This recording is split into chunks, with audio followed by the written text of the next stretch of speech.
Chandramandalam Gagana Sadrisham Tattvamasyadilaksham Ekam Nityam Vimalamachalam Sarvadhi Sakshibhutam Bhavatitam Trigunarahitam Satgurum Tam Namami. Welcome to Nityananda Yoga, where we transcend the limits of conventional practice and dive deep into the source of our being, drawing from the original source of yoga itself. Today, we're embarking on a journey of a simple 308 asanas, the Dvitiya Vinyasa Krama. But it's not just about contorting the body or mastering complex postures. It is about connecting in oneness with the cosmos. Your body will be like wax, moldable and pliable. Today, as we embark on this journey, shed the notion of limitations. Forget the boundaries imposed by your bone and flesh. Instead, recognize yourself as the very source material of the cosmos, the consciousness from where we all come from. With each movement, you will not just be stretching muscles, you will be reaching into the depths of your consciousness. Visualize yourself as a sculptor, crafting your form with intention and precision. Want to grow 4 inches taller by the end of this session? Believe it, for your body is a wax waiting to be molded as per your intention. There is only one enemy towards this that we have built within each one of us, that is the parasites of negativity. Every muscle you have built in the moment of anger, of anxiety, of pain, of incompletion becomes the boundary of your consciousness. Today, we embark on a journey to detoxify ourselves, make us experience our original nature as divine.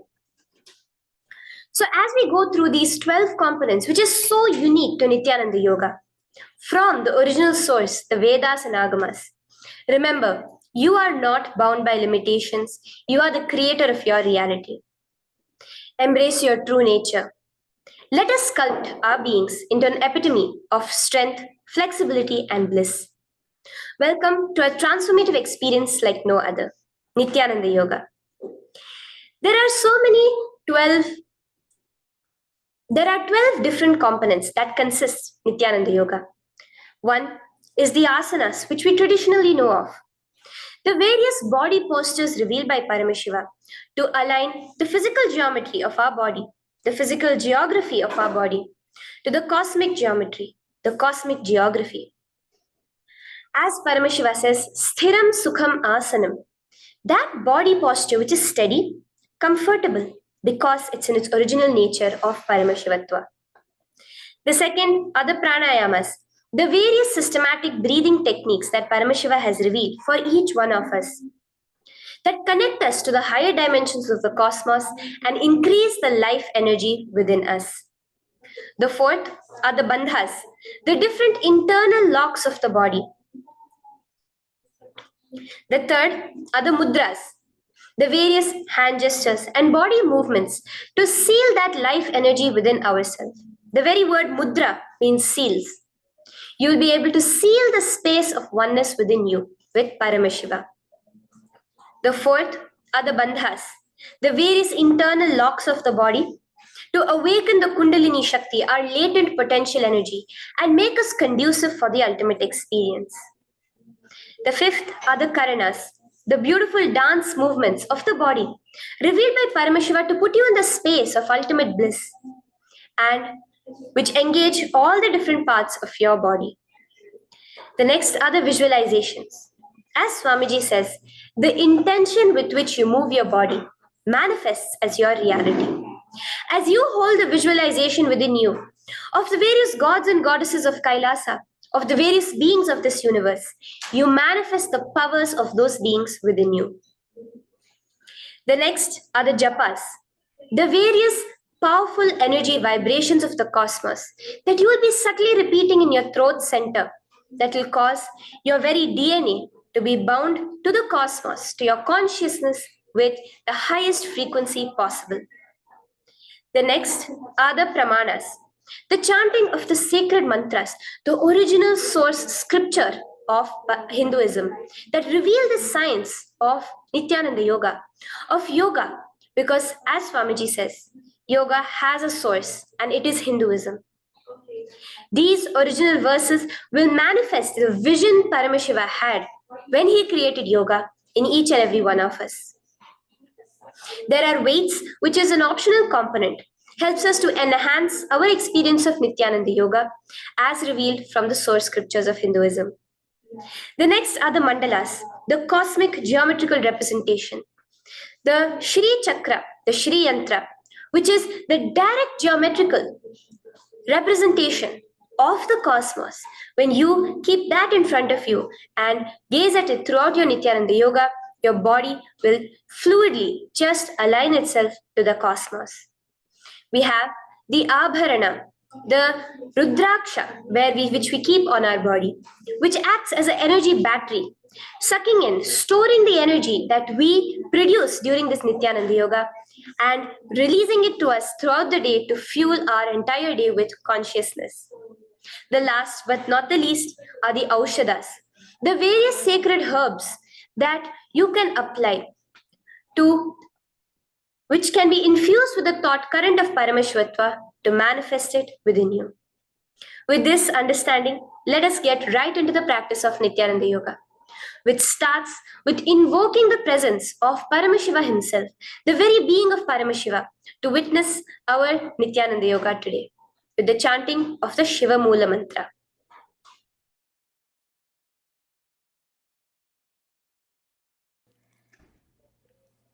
Let us now chant the Shiva Mula Mantra 11 times internally. Om Ham Hom Shivaya Namaha. Om Ham Hom Shivaya Namaha. Om Ham Hom Shivaya Namaha. Om Ham Hom Shivaya Namaha. Om Ham Hom Shivaya Namaha. Om Ham Hom Shivaya Namaha. Om Ham Hom Shivaya Namaha. Om Ham Hom Shivaya Namaha. Om Ham Hom Shivaya Namaha. Om Ham Hom Shivaya Namaha. Om Ham Hom Shivaya Namaha. The next step of this ritual of yoga, as Swamiji reveals, yoga is a ritual, a methodology to connect yourself with the divine. As every ritual in Hinduism goes, we cleanse the three elements of our body, of the world, and of the ultimate with the Tattvachamanam.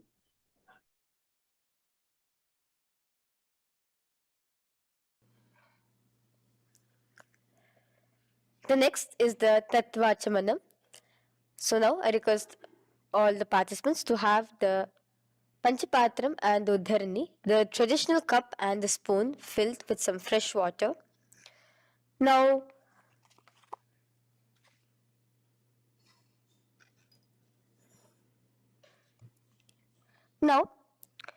keeping your right hand in the shape of a cow's ear, the Gokarna Mudra, pour an Uddharani of water from the Panchapatram and chanting each of the following mantras internally, drink the water that flows through the base of the palm. Om Atmatattvam Shodayami Svadha. Om Vidyatattvam Shodayami Svadha. Om Shivatattvam Shodayami Svadha. Wash your right hand with water from the Panchapatram. Now, chanting the following mantra internally, wipe the upper and lower lips twice using the base of the right hand thumb, moving the hand from right to the left of the lips. Om Ham Hridayaya Namaha. Wash your right hand with water from the Panchapatram. Now, with the tips of right hand index, middle and ring finger, touch above the upper lips and below the lower lips. Wash your right hand with water from the Panchapatram. Now, with the tips of right hand index finger and thumb joined together, touch your right nostril, left nostril. With the tips of right hand ring finger and thumb joined together, touch your right eye, right ear, left ear. Wash your right hand with water from the Panchapatram. Now, with the base of the right hand thumb and little finger, touch the navel, right chest, left chest. With the right hand, fingertips together, touch the top of the head, right shoulder, left shoulder, and your heart center.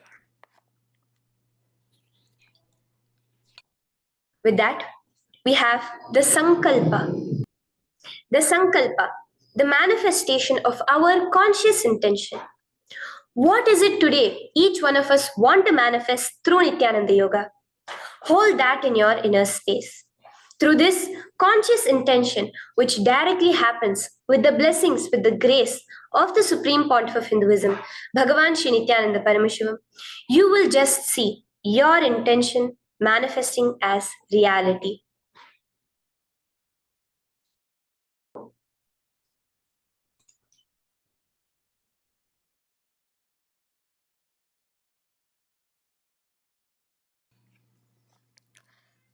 The next is the Sankalpa, the conscious resolution. So now I request all participants now to, with your right hand, cover your left palm, which is the Sankalpa Mudra, and keep both the hands on the right thigh. Continue to keep this mudra till the end of the Sankalpa. Om Mamopata Samasta Duritakshayaddvara Bhagavat Shri Nityananda Paramashiva Prityartham Shri Nityanandeshwari Paramashiva Shakti Sameta Shri Nityanandeshwara Paramashiva Prityartham Cha शुभे शोभने मुहूर्ते अद्य ब्रह्मणः द्वितीय पराध्ये श्री श्वेतवराह कल्पे वैवस्वतमन्वन्तरे अष्टाविंशतितमे नित्ययुगे प्रथमे पादे जम्बूद्वीपे भारतवर्षे भरतखण्डे मेरोः दक्षिणे पार्श्वे शखाब्दे अस्मिन् वर्तमाने व्यवहारिके प्रभवादीनां षष्ट्याः संवत्सराणां मध्ये शुभनाम संवत्सरे शुभायने शुभऋतौ शुभमासे शुभपक्षे शुभतिथौ शुभवासरयुक्तायां शुभनक्षत्र शुभयोग शुभकरण एवं गुणविशेषण विशिष्टायाम् अस्यां शुभदितौ श्री कैलासोन्नत द्वादशान्त श्यामला पीठारूढ श्री मीनाक्षी सुंदरेश्वरा भिन्न स्वरूप परशिवपुत्र रत्नकुमार गुरुमन्यतुल्यावतार श्री पार्वती स्तन्यपान लब्ध दिव्य ज्ञान विश्रुत सकल निगमागम सारभूत द्राविड वेद प्रवक्त्रे श्रीमत् परमशिव करुणा समधिगत मुक्तामय चतुरश्रयान गीयमान छत्र चामर श्री चिन्ह काहलादि समस्त बिरदावल्यलंकृत ज्ञान विज्ञान चक्रवर्ती सर्वजन संग सद्यो निर्वाण दीक्षा व्याप वर्ग वर्ष विश्रान जीमूत परमत कलभ केसरी शैव सिद्धांत स्थापनाचार्य श्री राजाधिराज पांड्य महाराज गुरु क्षपन शाक्यादि महांधकार निवारण ज्ञान भानु वीक्षण नरहार ध्वजोच्छेदन पूर्वक श्रीमद वृषभध्वज स्थापक शैव समय कर्त्रे सर्वज्ञ पीठारूढ़ श्री जगद्गुरु श्री ज्ञान संबंध देशिक स्वामी वागीश सुंदर माणिक्य वाचक स्वामी नाम अवतार भूत श्री ज्ञान संबंध स्वामी पुनरुद्धृत श्यामलापीत सर्वज्ञ पीत तृणवद्युत्तर द्विशततम गुरु महासन्निधान अरुणगिरि योगीश्वर परंपरागत अरुणाचल सर्वज्ञ पीठ गुरु महासन्निधान कैलास परंपरागत कांची कैलास सर्वज्ञ पीठ त्रयस्त्रिंशदुत्तर द्विशततम गुरु महासन्निधान नित्योत्सव नित्य मंगल नित्य कल्याण नित्य रजित कैलास परंपरागत आदि कैलास नित्यानंद पीठ महासंस्थान महासिंहासन पीठ कर्त्रे साक्षात श्री परम शिव समुद्भूत कैलास परंपरागत वैवस्वत मुनि इक्ष्वाकु हरिश्चंद्र भगीरथ श्रीरामचंद्र सूरसेन इत्यादि अनवच्छिन्न सार्वभौम चक्रवर्ती परंपरागत चतुष्षष्टि योगिनी मंडित चतुष्षष्टि संप्रदाय प्रवर्तक मनुधर्म शासन सूर्यवंश प्राप्त सर्वज्ञ पीठ सुरांगी साम्राज्य मूधाभिषिक्त चूडामणे साक्षात् श्री परम शिव समुद्भूत कपिल महागुरु पुनरुद्धृत महानिर्वाणि पीठ अष्टोत्तर सहस्र श्री महामंडलेश्वर साक्षात् श्री परम शिव समुद्भूत श्री महागणपति समारंभ अनवच्छिन्न पीताधीश्वर गुरु परंपरा प्राप्त अतल पीता अष्टोत्तर सहस्रतम अष्टोत्तर सहस्र श्री अतल पीताधीश्वर धर्म मुक्ति स्वर्गपुर स्वर्ण पीता त्रयोविंश गुरु महासन्निधान कैलास परंपरागत आदिपीठ सर्वज्ञ पीठ जगद्गुरु श्री कैलास पुनरुद्धारक श्री कैलास परमाचार्य श्रीमत् परमहंस परिव्राजकाचार्य वर्य सच्चिदानंद प्रणव स्वरूप श्रोत्रिय ब्रह्मनिष्ठ श्रीमद् जगद्गुरु श्रील श्री भगवत श्री नित्यानंद परम शिव श्री ज्ञान संबंध देशिक परमाचार्य स्वामिनां प्रीत्यर्थम तेषां पादारविन्दयोः भक्ति सिद्ध्यर्थम गुरु कृपा कटाक्ष सिद्ध्यर्थम क्षेम स्थैर्य वीर विजय आयुरारोग्य ऐश्वर्यानां अभिवृद्ध्यर्थम धर्मार्थ काम मोक्ष चतुर्विध फल पुरुषार्थ सिद्ध्यर्थम समस्त दुरितोपशांत्यर्थम समस्त मंगलावाप्यर्थम भगवत श्री नित्यानंद परम शिव प्रसादेन सकुटुंबस्य ज्ञान वैराग्य जीवन मुक्ति प्राप्त्यर्थम भगवत श्री नित्यानंद परम शिव कृपा कटाक्षेण पूर्ण आरोग्य युक्त दृढ़गात्र यौगिक शरीर सिद्ध्यर्थम परम शिव शक्ति आविष्करणार्थम नित्यानंद योगाभ्यासं करिष्ये. Now wash your right hand with water from the Panchapatram. Om Apaupasprisya. Now, let's get started with the asanas. Okay? Sit first in a cross-legged position on the ground in Sukhasana. Bring your hands into the Bindu Mudra with your thumbs and index fingers touching each other.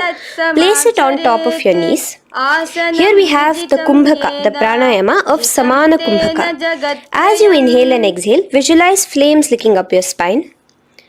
Do the bandhas, the locks, the Mahamudra Bandha, all three of the bandhas, where you are doing the Jalandhara Bandha, tucking in your chin to your chest, the Udyana Bandha, sucking in your stomach, and the Moola Bandha, clenching your perineum.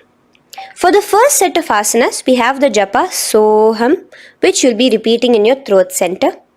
As you do Sukhasana, visualize Lord Shiva in your inner space. The next asana is Parvatasana. Now, from the seated position, bring both your feet to the opposite thighs. Clasp your hands together in front of your heart center in the Anjali Mudra and raise it above your head. Keep your hands as straight as you can. Continue the Samana Kumbhaka and the Japa of Soham. Remain with all the three bandhas, the chin to your chest in Jalandhara Bandha, the stomach tucked in Udyana Bandha, and the clenched perineum in Moola Bandha. Here, visualize yourself as Mount Kailash. The next asana is Hali Pavasana. Now slowly bring your feet together in front of your body as you stretch it out a little further away. Now bring your hands behind your back and clasp the left hand by your right. Lean forward, placing your forehead on the ground as you continue to engage all the three bandhas. Here, gaze at your nose. Visualize Swamiji, the supreme pontiff of Hinduism, in your inner space. Now, in a similar position from Hali Pavasana, just release your hands, slightly get up and bring your hands in front of your body. Place them on the ground, cupping your hands, making a hollow in Nagi Pavasana. Visualize yourself as a snake, gazing at your nose. Continue the japa, the pranayama, and all three bandhas engaged. Now, raise up. This is Kokilasana. Hold your big toes with your index and middle finger in the Prana Mudra. Stretch your legs straight out and upwards. Cross it into Padmasana. Bring it to your opposite thighs. Lean forward and down onto your elbows. Again, tuck your chin into your chest, suck in your stomach, and clench the perineum in the Mahamudra Bandha. Visualize yourself as a bird in Kokilasana. The next is Neti Asana. Now, raise up again. Bring one ankle to the top of the opposite knee.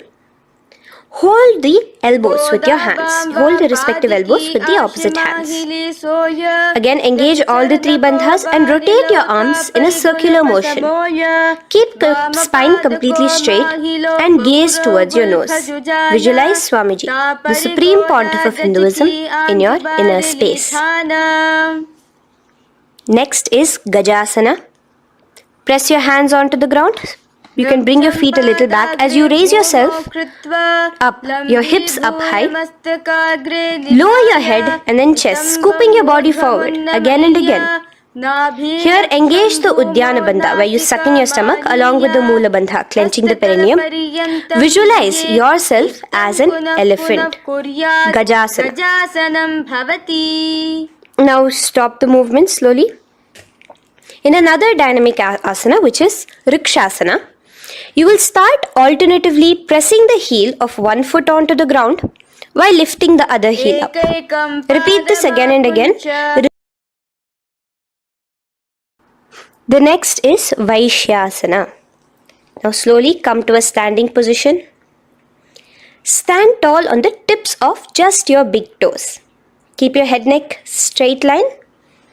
And bring the middle, index and ring fingers to your heart in the Hridaya Mudra. Continue engaging the Udyana Bandha. Visualize Swamiji in your inner space. Here we have a very interesting movement, which is the Karanas, the dance movements. So the first Karana is Urdhva Janu Karana, which literally means the raised knee. So now stand in the Aramandi position, which is your heels touching together, the toes facing outwards, almost at a 45-degree angle. Bend your knees low And keep both your hands at your chest, elbows parallel to the ground. Twist one knee towards the center of your body. Raise it up, back across the body, back to the original position. Simultaneously with the leg movement, follow it with your respective hand, up and across the body. Repeat this alternatively on both sides. Now, in Balalingasana, come back to a standing position, straight, and interlace your fingers from outside in. This is the Sarva Vashankari Mudra. Hold on to your knee, pulling it up towards your chest. Pull it tight. Continue to keep your spine straight. Engage all the three bandhas, the Jalandhara Bandha, the Udyana Bandha and the Moola Bandha. As you are holding your knee, visualize yourself holding, caressing a baby. Balalingasana. The next asana is Pada Pidanasana. Now the same foot which is raised, clasp it with your hands and pull it behind towards your body, holding it with both your hands. Again, engage all the three bandhas, standing tall. Visualize Swamiji, the supreme point of Hinduism, in your inner space.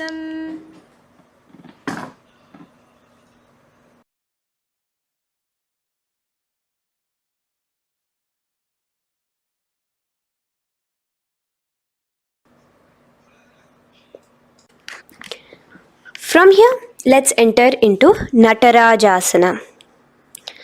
Now, the same foot you're already holding behind your back, twist the same hand of that leg inwards and pull the leg back.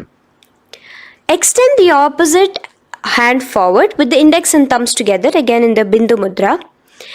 Now, pull the foot back and up while leaning forward in Natarajasana. Hold your balance here.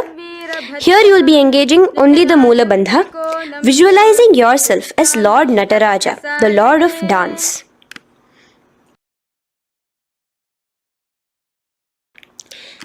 Now again let's repeat Balalingasana on the other side with the other leg. Pull it up towards your chest. With the hands in the Sarva Vashankari Mudra, engage all the three bandhas as you visualize yourself holding and caressing a baby. Now pull your foot back into Pada Pidanasana on the other side. Remain with all the three bandhas engaged. Visualize Swamiji in your inner space. And lean forward. Now, hands stretched in the Bindu Mudra into Natarajasana. Balance there as you visualize yourself as Lord Nataraja. Now, come back to a standing position. Release your leg. Gain your balance. As we enter into the Ardharechita Karana.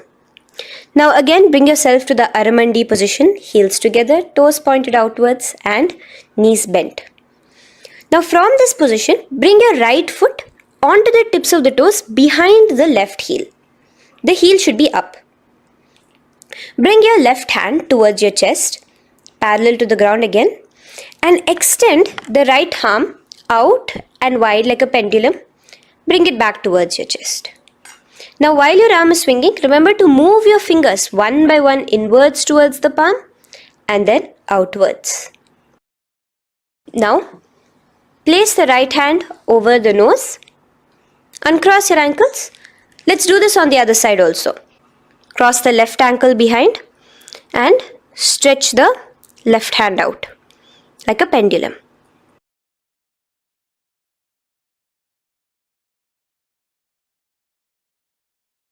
Bring it to your nose, uncross the ankles. Now let us enter into the skeleton dance. It's a very powerful meditation. It cleanses the muscle memory. Any patterns which are there within your muscle memory can be completely wiped out through this skeleton dance. Just 2 simple steps. Now stand straight, visualize yourself as a skeleton. You can close your eyes. Just visualize yourself as pure bones. There are no muscles, no veins, no nerves, tissues, organs, nothing. Just bones, a skeleton form. And shake your body intensely. As a skeleton, you are moving yourself wildly, intensely. Just shake it all out. Move your hands, move your legs, your head. Let there be no bone in your body untouched. Just move it. Move wildly. Shake, shake. Literally feel yourself throwing all the patterns out of your system with the intensity of your shaking.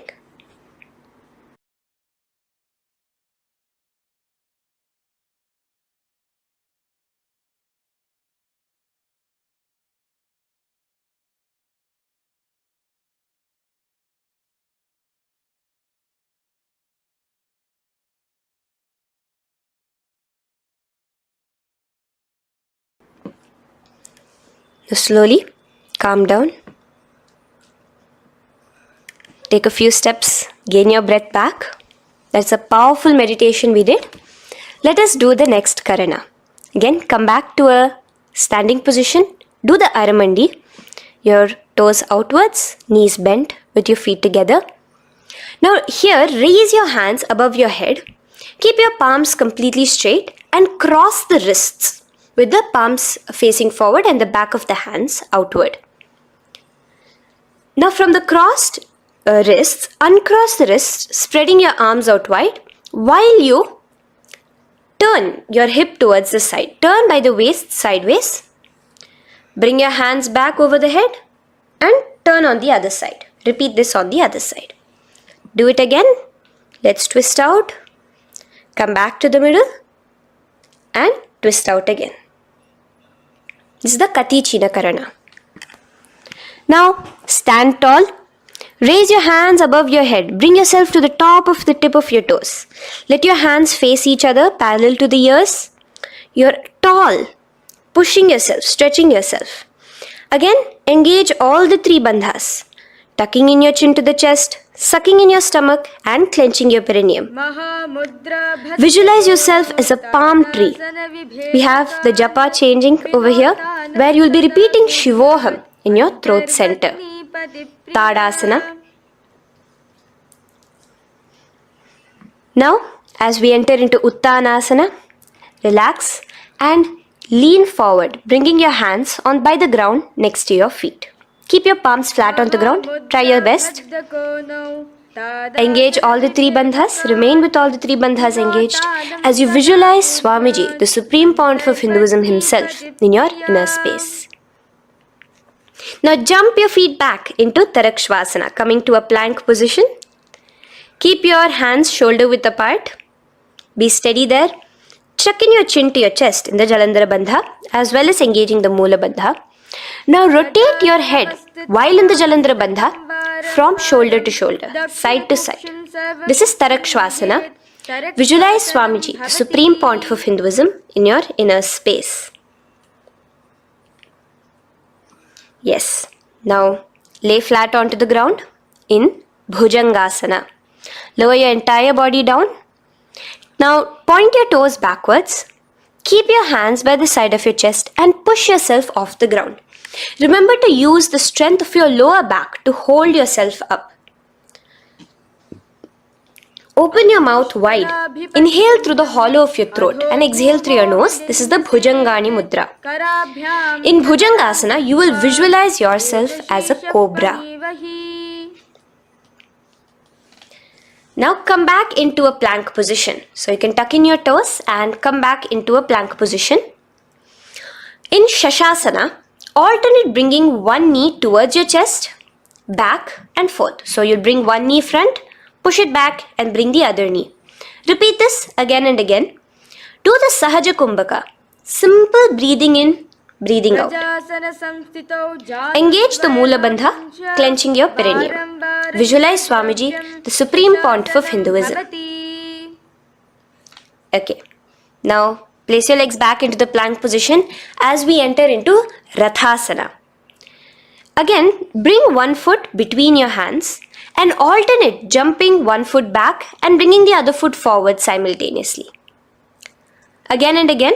Continue the Sahaja Kumbhaka and the Moola Bandha engaged as you visualize yourself as a chariot, a Ratha, in Rathasana. Now, into Veerabhadrasana. remain one leg in between your hands. So as you jump, one leg comes between your hands, stop in that position, one leg stretched back, and raise yourself up into a standing position. So the front foot will be pointing forwards and bent at a 90-degree angle. The knee will be bent at a 90-degree angle. The other leg, which is extended back, the foot will be pointed sideways at a 45-degree angle. Now raise your palms, hands up, parallel beside your ears. Do the Uddiyana Bandha along with the Mula Bandha, pulling in your stomach in. Gaze towards your third eye as you visualize yourself as Lord Veerabhadra. Now relax down, switch your legs around, and let us do Veerabhadrasana on the other side. Stretch your hands up, gaze towards your third eye, suck in your stomach in the Uddiyana Bandha, and visualize yourself as Lord Veerabhadra. Okay, bring your feet together now. Let us move into Vrikshasana. Now stand tall, gain your balance here slowly. Bring one foot towards the inner thigh. Bring your palms together, raise them up above your head in the Anjali Mudra. Keep your elbows as straight as you can. Again, continue the Uddiyana Bandha, sucking in your stomach. Gaze forward, hold your balance, visualize yourself as a tree, the stability of a tree in Vrikshasana. Now, slowly bring your hands down. Now the foot which is in your inner thigh, bring it towards the opposite, to the root of the opposite thigh. Bring your hands in the Namaskar Mudra in front of your heart center together and visualize yourself here as Lord Garuda, just engaging the Mula Bandha alone here. This is Garudasana. Now let us repeat Vrikshasana on the other side. Slowly put your foot down. Bring the other foot to the inner thigh. Raise your hands above your head. Suck in your stomach in the Uddiyana Bandha and visualize yourself as a tree. Let's repeat Garudasana on the other side. Slowly bring the foot to the opposite thigh and lower your hands to be in front of your heart center. Release the Uddiyana Bandha, just engaging the Mula Bandha, clenching your perineum. Visualize yourself as Lord Garuda, the eagle vehicle of Lord Mahavishnu. Okay, bring both your feet to the ground now and spread them far apart from each other. Now keep one leg toes pointing forward and the other set of toes pointing sideways. Straighten your arms out parallel towards the ground. Bring your front arm down towards the front foot, beside your foot, while the other arm extends towards the sky. Visualize yourself as a triangle in Trikonasana. Now raise up and let's repeat Trikonasana on the other side. Switch the position of your legs around and go forward. The other arm raised towards the sky. Visualize yourself as a triangle. Now come back to a standing position. Bring your feet together. We are having another Karana, the Nikuttaka Karana. Bring yourself to the Aramandi position. Feet together, knees out wide. Here now bring your hands towards your chest, but keep both your palms parallel towards each other. Bring your right foot onto the toes with the heels up. And simultaneously bringing the right hand towards the top. Now drop the right foot, simultaneously lifting the left foot onto the toes and switch the hands position. Now the left hand is on the top and the right hand is on the bottom. Repeat and let us do this repeatedly. Okay, relax now, come back to a straight position and sit down onto your toes. Sit on your heels with your toes on the ground, knees raised up off the ground, together in front of you in Angushtasana. Bring your hands together in the Namaskara Mudra in front of your heart center. We have a very interesting pranayama over here, which is the Bhramari Kumbhaka, where you will be subtly buzzing like a bee as you do this asana. The japa we will be entering into is Sadashivoham. In Angushtasana, engage the Mula Bandha as you visualize Swamiji, the Supreme Pontiff of Hinduism, in your inner space. Now in the same position, slowly bring your hands to the ground. Balance yourself as you stretch one foot forward, sitting on the heel of one foot and the other foot stretched forward, toes pointed upwards. Bring your hands to the Vara Mudra, just the tips of the finger on the ground while the palm faces forward, both your hands. Continue to engage the Mula Bandha, clenching the perineum as you visualize Swamiji, the Supreme Pontiff of Hinduism, in your inner space. Now, stretch, the leg is stretched forward, right? Stretch the same hand, the respective hand forward and clasp onto the big toe of that foot in the Prana Mudra with your index and middle fingers. The other hand, bring it to the back of the respective heel in Vidhunanasana as you visualize Swamiji in your inner space.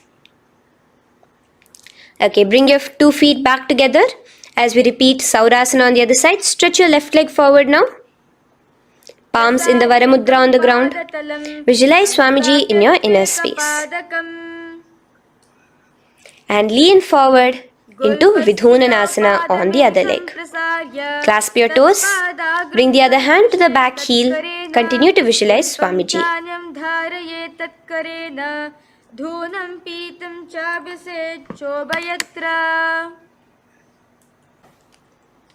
Now bring your 2 feet back together as you continue to sit on the heels, getting a nice toe workout here. Balance on your toes, bring your knees together in front of you. Now place your palms on top of the respective knees with the hands facing upwards, the palms facing upwards. Leave a slight gap between your palms and knees. As you gaze forward, engage the Jalandhara Bandha, tucking in your chin to your chest, and look between the gap between your hands. Brahma Jurankushasana. The next is Kapilasana. Now spread your knees wide and place them onto the ground. Keep your hands on the respective knees. Pull your stomach in and up in the Uddiyana Bandha. Gaze towards your nose as you visualize yourself as Maha Kapila Muni, the first man that ever started thinking. In the same position, just release that Uddiyana Bandha. Release the lock of the stomach, but continue to clench your perineum in Mula Bandha as you switch your gaze to your third eye. So from your nose, switch your gaze to the third eye. Visualize Swamiji, the Supreme Pontiff of Hinduism, in your inner space. Bhadra Gorakshasana. Next is Suryasana. Now, your toes are tucked. Just lift your knees off the ground, wide apart.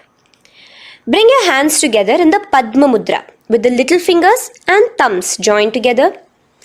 Engage the Uddiyana Bandha, suck in your stomach and raise your hands up tall above your head. Slightly lean back as you look towards the gap between your hands. Visualize Lord Surya in your inner space. Now relax, slowly bring your hands to the ground. Sit on top of your heels, the toes flat. Here, keep your hands on top of your knees and lift your tongue up against the roof of your mouth in the Manduki Mudra. Do the Sahaja Kumbhaka, simple breathing in and out. Engage the Mula Bandha, clenching your perineum. With the Japa Sadashivoham, repeating in your inner space, here you will visualize yourself as a frog in Mandukasana. Your tongue pressed against the upper palate. Is your frog-like tongue catching the nectar of immortality dripping from your Sahasrara Chakra?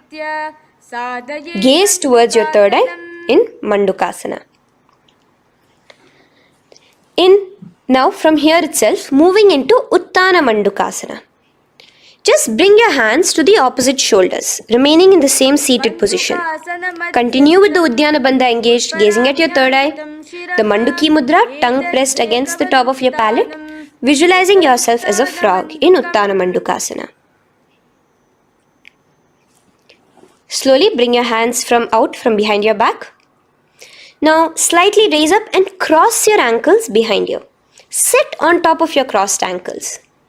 Keep your knees wide and your fingers spread on the top of your knees, both your hands.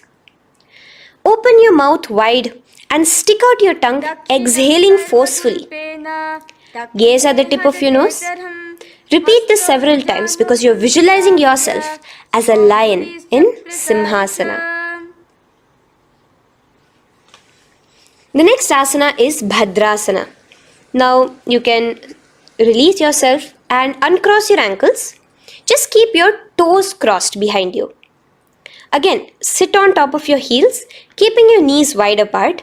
Cross your hands behind your back, hold on to the big toes in the Prana Mudra with your index and middle fingers. Apply the Jalandhara Bandha, tuck in your chin to your chest along with the Mula Bandha, sucking in your perineum. As you gaze towards your nose, here, resume the Brahmari Kumbhaka, buzzing like a bee subtly in your inner space as you visualize Swamiji, the supreme pontiff of Hinduism, in your inner space. Now, bring your hands out from behind you. As you bring yourself to a squatting position. Keep your feet flat onto the ground as close together as possible, but your knees opened wide. Bring your body in between your knees, your torso in between your knees, and take your arms in and around your knees towards the back, clasping your fingers, interlacing your fingers behind you in the Parashu Mudra. Gaze towards your nose. Visualize yourself as a crow in Kakabhusandhi Asana. The next asana is Kani Pavasana. Unclasp your hands and place them flat onto the floor. Keep them shoulder width apart for good balance. Now, slowly bring your knees to the back of your arms, above the elbows. Lean your chin forward and down. Keep your gaze steady as you lift your feet off the ground. In Kani Pavasana, visualize Swamiji, the supreme pontiff of Hinduism, in your inner space. Now in the same position, slowly lower your head to the ground and stretch your legs up high, forming a tripod between your two hands and your head in Kapali Asana. Gaze at your nose, continue the Brahmari Kumbhaka, continue engaging the Mula Bandha and the Japa of Sadashivoham. Visualize Swamiji in your inner space. The next asana is Parshva Mayurasana. Slowly bring your feet down. Yes, relax. And now squat on your toes with your knees together and twist your body. Place both the hands to one side of your knees. Now bring one of your elbows to the knee and the other of your elbows towards the hip. Lean onto your arms, balance, extending your legs out to the side. Gaze towards your third eye, visualizing yourself as a peacock. In Parshva Mayurasana, as you do the pranayama, the Rechaka Kumbhaka, let your exhalations be prolonged and your inhalations be slightly shorter. Now relax, bring your feet to the ground and bring your body to the other side of your knees. As you repeat Parshva Mayurasana on the other side, lean forward, stretch your legs, gaze at your third eye, visualize yourself as a peacock. Now let's do Bhairaganathasana. Now come again to a plank position. Place your hands down, stretch your legs back and bring one foot around your shoulder to be placed in between both your palms. Gaze at your third eye. Just engage the Mula Bandha, clenching your perineum. Here, this is Bhairaganathasana. Visualize yourself as Lord Kala Bhairava. Slowly bring your foot out and bring the other foot in between your palms, remaining in the plank position. Continue to visualize yourself as Lord Kala Bhairava in Bhairaganathasana on the other side. The next asana is Unmukha Pithasana. Now from the same plank position, bring your forearms onto the ground. Be steady as you walk your feet closer towards yourself, forming like a slight mountain. In Unmukha Pithasana, gaze at your third eye.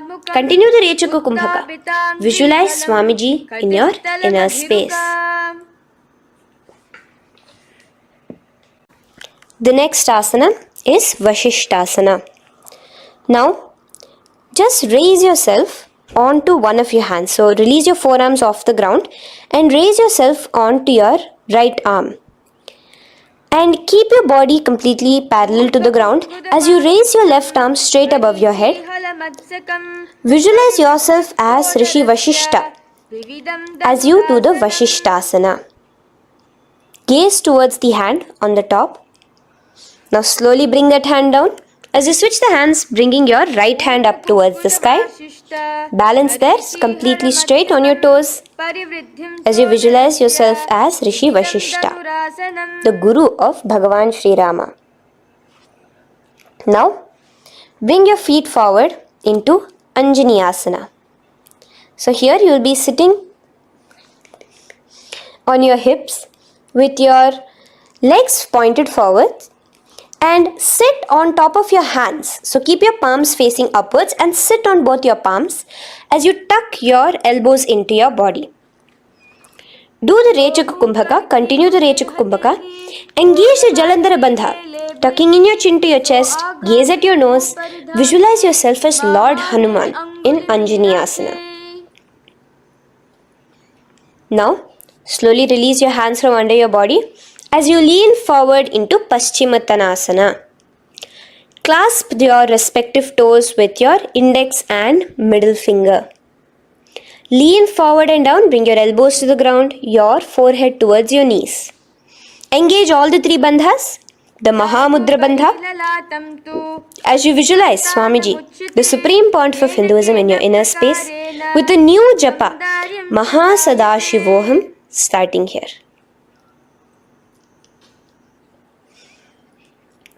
The next is Ugrasana.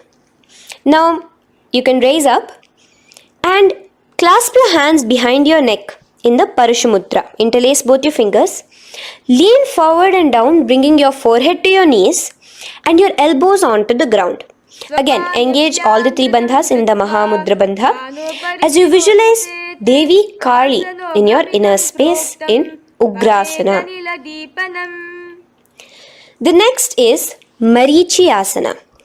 So raise up and keep one leg pointed forward while you bring the other leg towards the groin, the knee pointed upwards. Place the foot flat on the ground.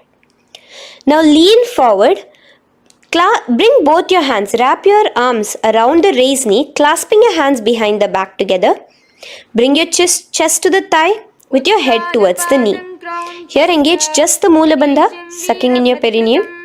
As you visualize yourself as Rishi Marichi in Marichi Asana.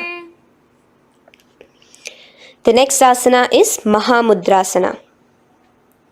Now slowly raise up and the raised knee, let it rest by your side with your leg towards the inner thigh of the opposite leg. Now again reach down, hold your foot, bring your elbows to the ground, your forehead to your knees. Engage all the three bandhas in the Mahamudra Bandha. Gaze at your nose, visualize Swamiji himself in your inner space. Raise up. Let's repeat Marichi Asana on the other side. Bring the other foot straight while the other foot comes into the groin. Knee up. Lean forward, clasping your hands behind your back. Visualize yourself as Sage Marichi. Now from here, raise up, engage all the three bandhas as you let your knee fall to the side. Lean forward, clasping the foot. Gaze at your nose. Visualize Swamiji in your inner space in Mahamudrasana on the other side. Now, bring yourself to a seated position. Sit and bring the soles of your feet together. Bend your knees and keep your heels as close towards you as possible.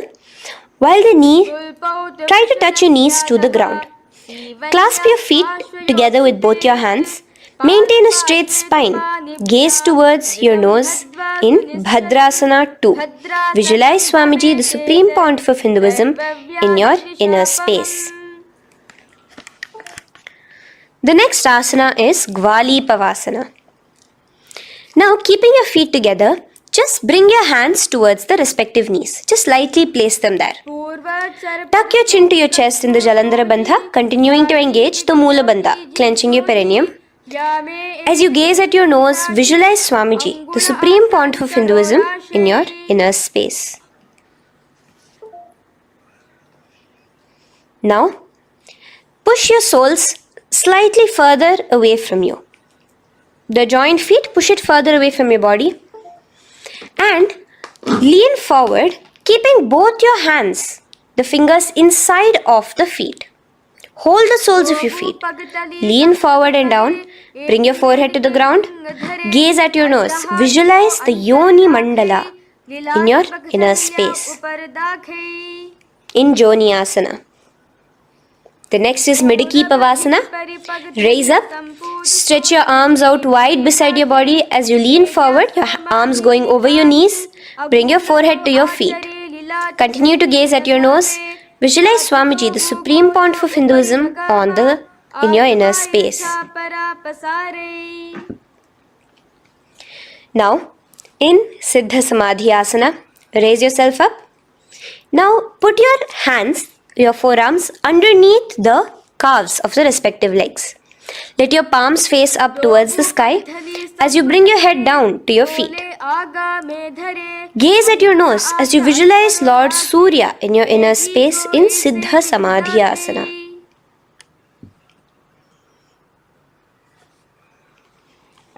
The next asana is Chiniki Pavasana. Raise up now. Bring both your feet together in front of you. Bring your feet back close to your body. Now place your hands underneath both the feet and pull your feet open like a book facing towards the sky. Both your feet. Press your elbows onto your thighs near the knees and gaze towards your nose, visualizing Swamiji in your inner space in Chiniki Pavasana. Giving yourself a nice stretch. Now release your feet and bring your hands to the respective knees. Gently push down on your knees, pushing it towards the ground. Suck in your stomach in the Uddiyana Bandha. Gaze at your third eye, visualizing Swamiji in your inner space. This is Charapata Chokasana. The next asana is Bhairavasana. Now continuing to remain with your feet together, you can use the help of your hands to bring your toes onto the ground with your heels pointed upwards. Just push yourself and try to do it. Continue to remain with the Uddiyana Bandha engaged, your stomach sucked in. Bring your hands to the Bindu Mudra with the index and thumbs together on top of the knees. Gaze at your third eye. Visualize yourself as Lord Kala Bhairava in Bhairavasana. The next asana is Samanasana. So slowly you can bring your feet out from underneath. Take now one foot towards your chest, holding with both your hands as the other foot rests by the perineum. Pull the sole onto your chest. Gaze at your third eye. Visualize yourself holding the breath in the Mooladhara Chakra, the Chaturdala, the 4-petal lotus of your body. Gaze at your third eye. Visualize Swamiji, the supreme point of Hinduism, in your inner space in Samanasana. From here, let's move into Apanasana. Now, the foot that you have towards your chest, just bring it over your shoulder and place both your palms onto the ground beside you. As you lift the leg by your perineum, stretch it out and lift it up high into the sky in Apanasana. Gaze at your third eye, visualizing Swamiji in your inner space. Let's repeat Samanasana on the other side. Bring your foot down. Clasp the other foot towards your chest. Gaze at your third eye, visualizing Swamiji in your inner space. And bring the foot onto your shoulder as we repeat Apanasana on the other side. Stretch your leg out straight in front of you, up high towards the sky, gazing at the third eye, visualizing Swamiji in your inner space. Okay, relax slowly. Let's move into Gomukhasana. Now, sitting in a seated position, cross one leg over the other, like over, and align the knees together at the center of your body and the feet by the opposite hips. Place both your hands on top of the stacked knees. Gaze at your nose.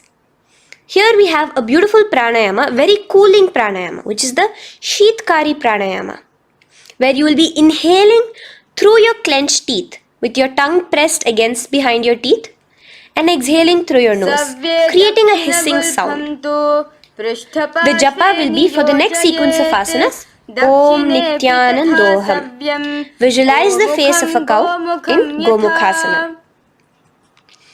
Now keep your knees crossed.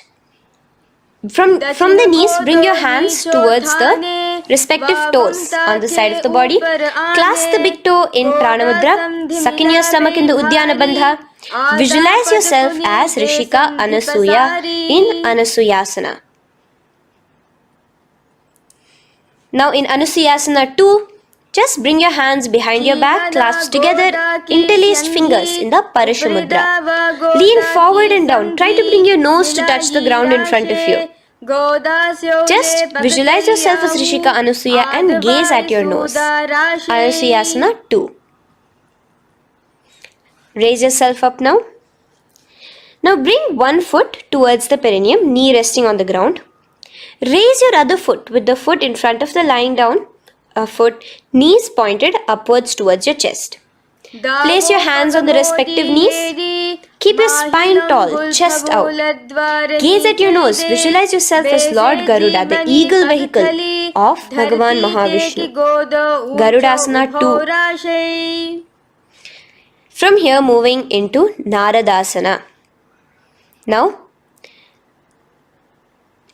keep both your hands, bring both your hands behind your neck and clasp them in the Parashamudra. Interlace your fingers behind your neck.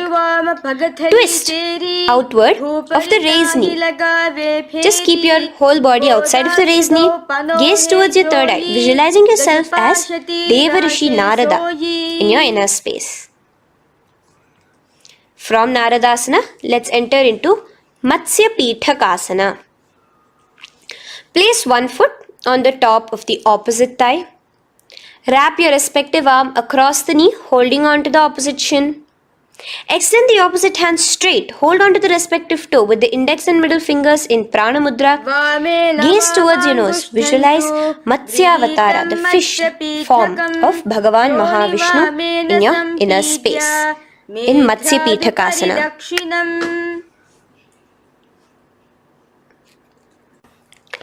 From there, let's repeat the Gomukhasana and the rest of the asanas on the other side too. So slowly you can cross your knees over to the other side in Gomukhasana. Keep your hands on the top of your knees. Gaze at your nose as you visualize the face of a cow in Gomukhasana. Continuing into Anasuyasana on the other side, bring your hands to your toes.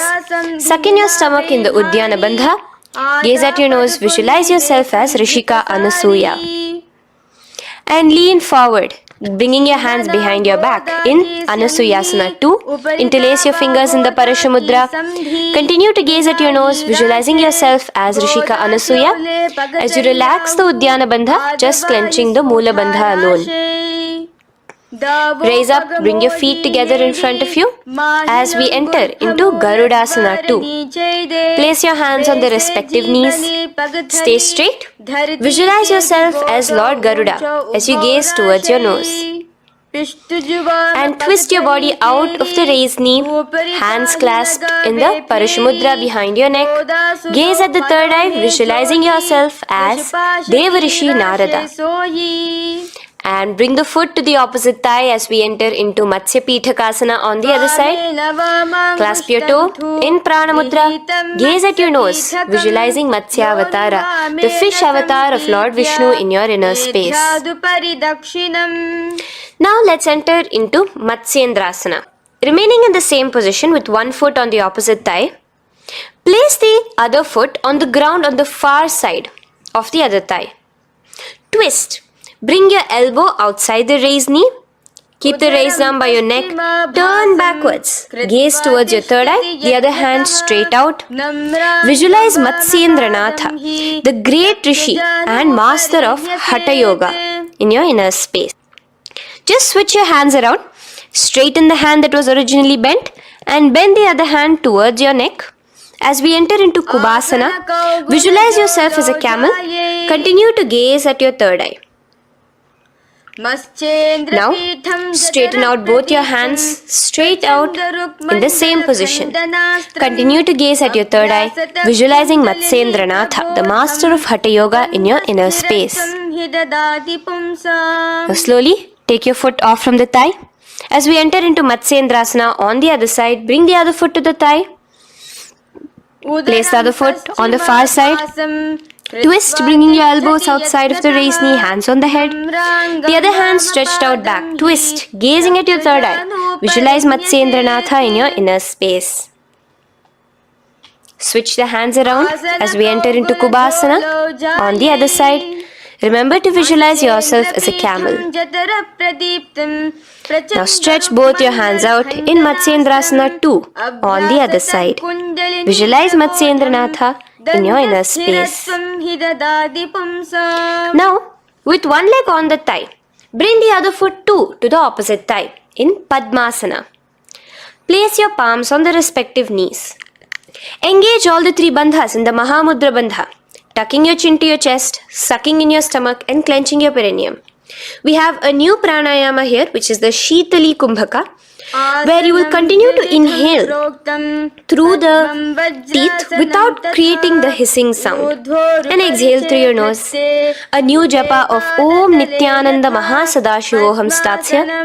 Gaze at your nose in Padmasana, visualizing yourself as Bhagavan Paramashiva.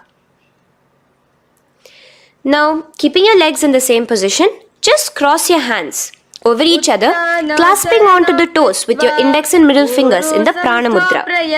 Gaze at your nose, visualize yourself as Devi Parvati, the consort of Lord Paramashiva in Padmasana 2. Now, uncross your hands. Take your hands and insert it into the gap between your thighs and your calves. Put both your hands within and pull it out on the other side. As you balance on your hands, lifting your whole body off the ground, visualize yourself as a rooster in Kukkutasana. Now relax. Take your hands out from inside your feet as we enter into Baddhakeki Asana. Place your hand onto the ground as you raise up on your knees. Place your palms on the ground, fingers pointing towards the legs. Now keep your elbows together, pressed against your navel. Slowly lean forward, balancing, and extend your knees off the ground, visualizing Swamiji in your inner space. In the same position, stretch your legs out behind you. In Mayurasana, visualize yourself as a peacock. Hold your balance. Relax now. Yes, relax flat onto the ground into Makarasana. Lay down completely flat. Keep your feet pointing outwards, far away from each other. Place your forehead on the mat. Interlace your fingers behind your neck in the Parashumudra. Just relax, visualizing yourself as a crocodile as we go back to the Sahaja Kumbhaka, the simple breathing in, breathing out. Just keep the Moola Bandha alone engaged.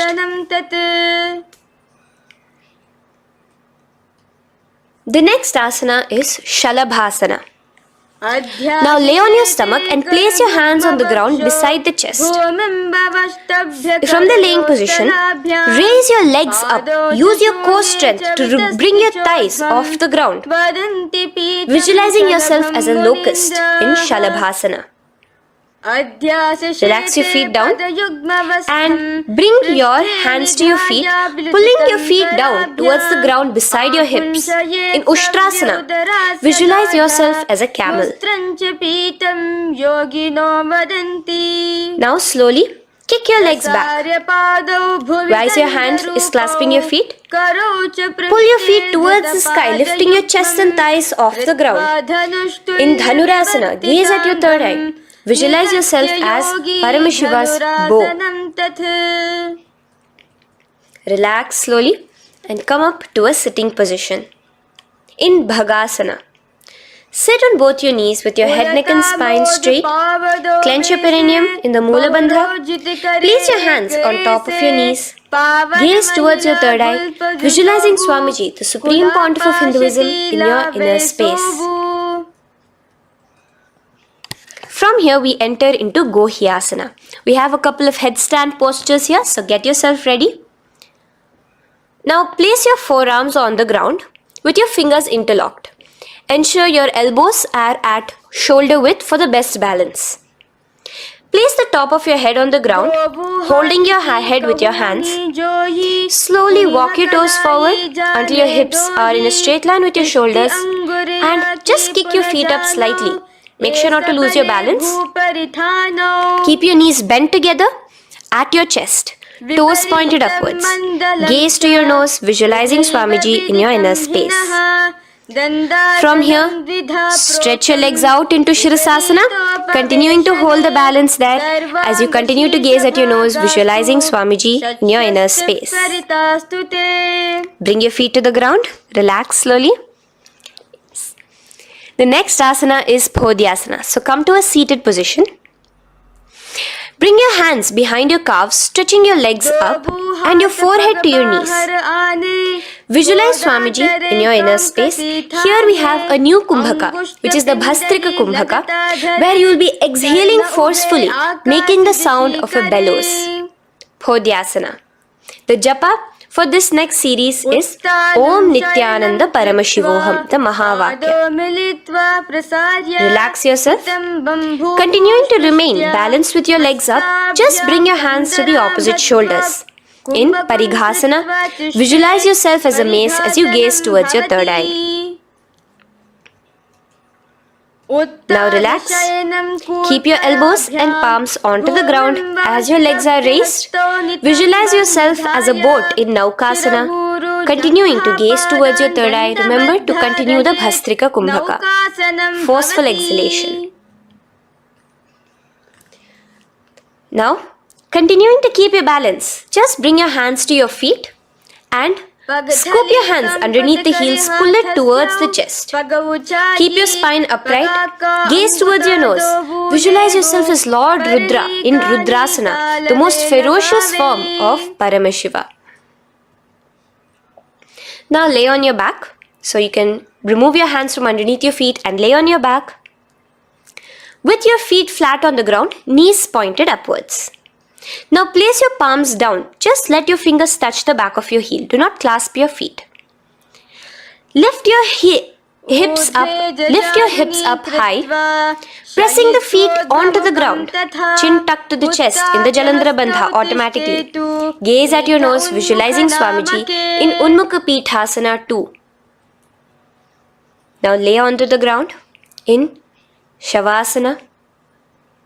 Just lay completely flat with your palms facing upwards by the side of your body. Just unclutch from any movement happening within you. Visualize your body is dead. The supreme point of Hinduism, Swamiji is just liberating you. Just let your awareness, your energy completely pervade your body in the Shakti Chalan Mudra as you continue to vibrate with the Mahavakya.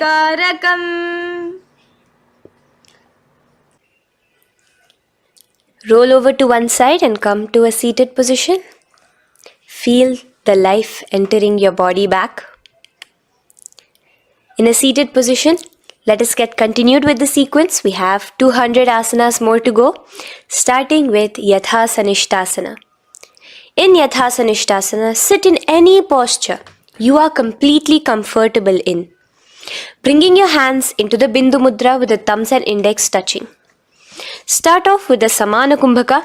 As you're inhaling and exhaling, feel flames licking up your spine. Clench your perineum in the Moola Bandha with the japa Om Nityananda Paramashivoham for the remaining of the sequence. Visualize Swamiji in your inner space. From here, moving into Samasana, where you bring your feet to a cross-legged position. Keep your hands on your knees with the thumbs and index touching in the Bindu Mudra. Just inhale and exhale as you visualize Swamiji in your inner space.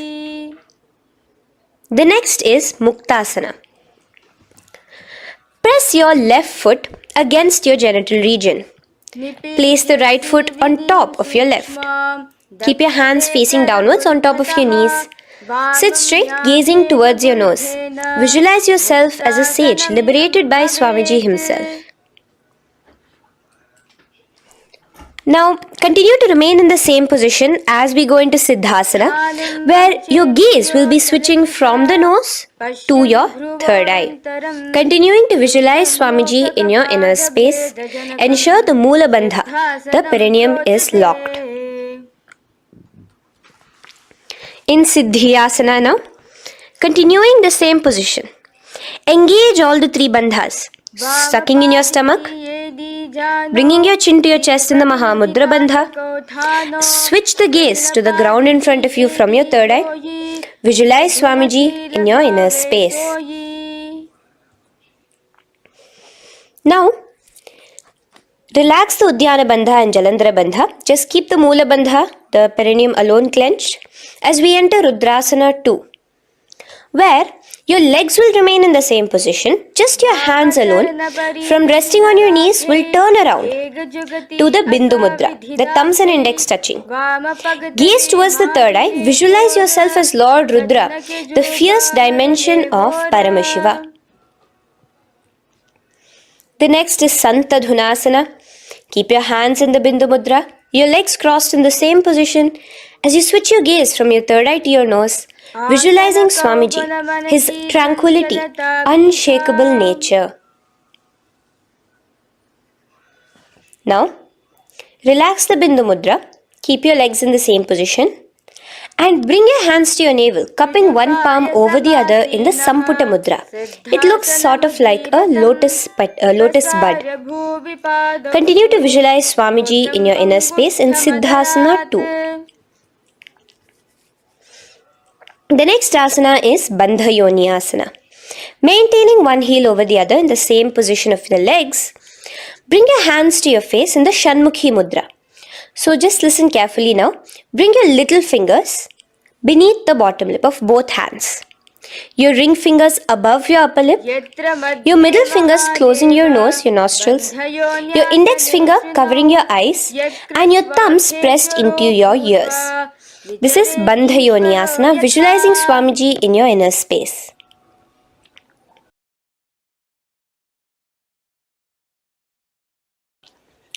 The next asana is Virasana.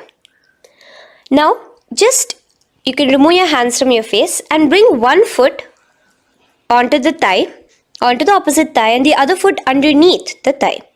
Keep your hands in the Bindu Mudra, thumb and index fingers together on the top of your knees as you embody the space and state of bravery, Veera, in Virasana.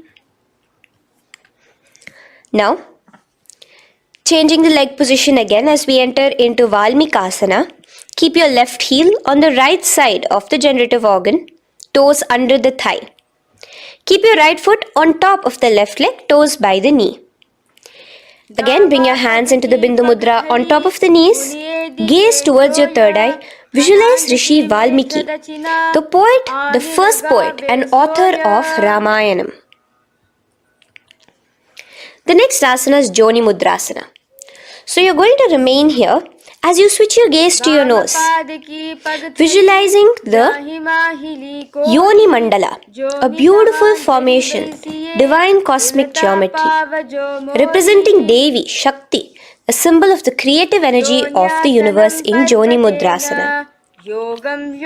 In the same position, switch your gaze to your third eye, continuing to visualize the Yoni Mandala in your inner space.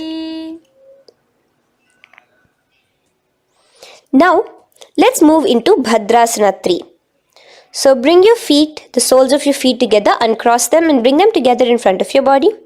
Hold it with both your hands, pulling it against you. Push your knees down towards the ground. As you gaze at your nose, suck your stomach in the Udyana Bandha. Visualize Lord Veerabhadra in your inner space. Bhadrasana 3. In the same position, we are entering into Aghorasana, where your left hand will rest on top of the left knee, while your right hand comes towards your face.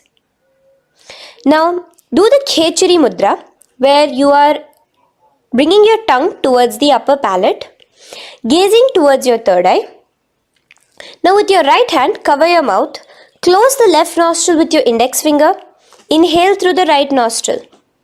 Close both the nostrils, hold your breath and exhale through the left nostril in the Abhyantara Kumbhaka. Repeat this on the other side. Visualize yourself as an Aghori, completely dedicated to Paramashiva in Aghorasana.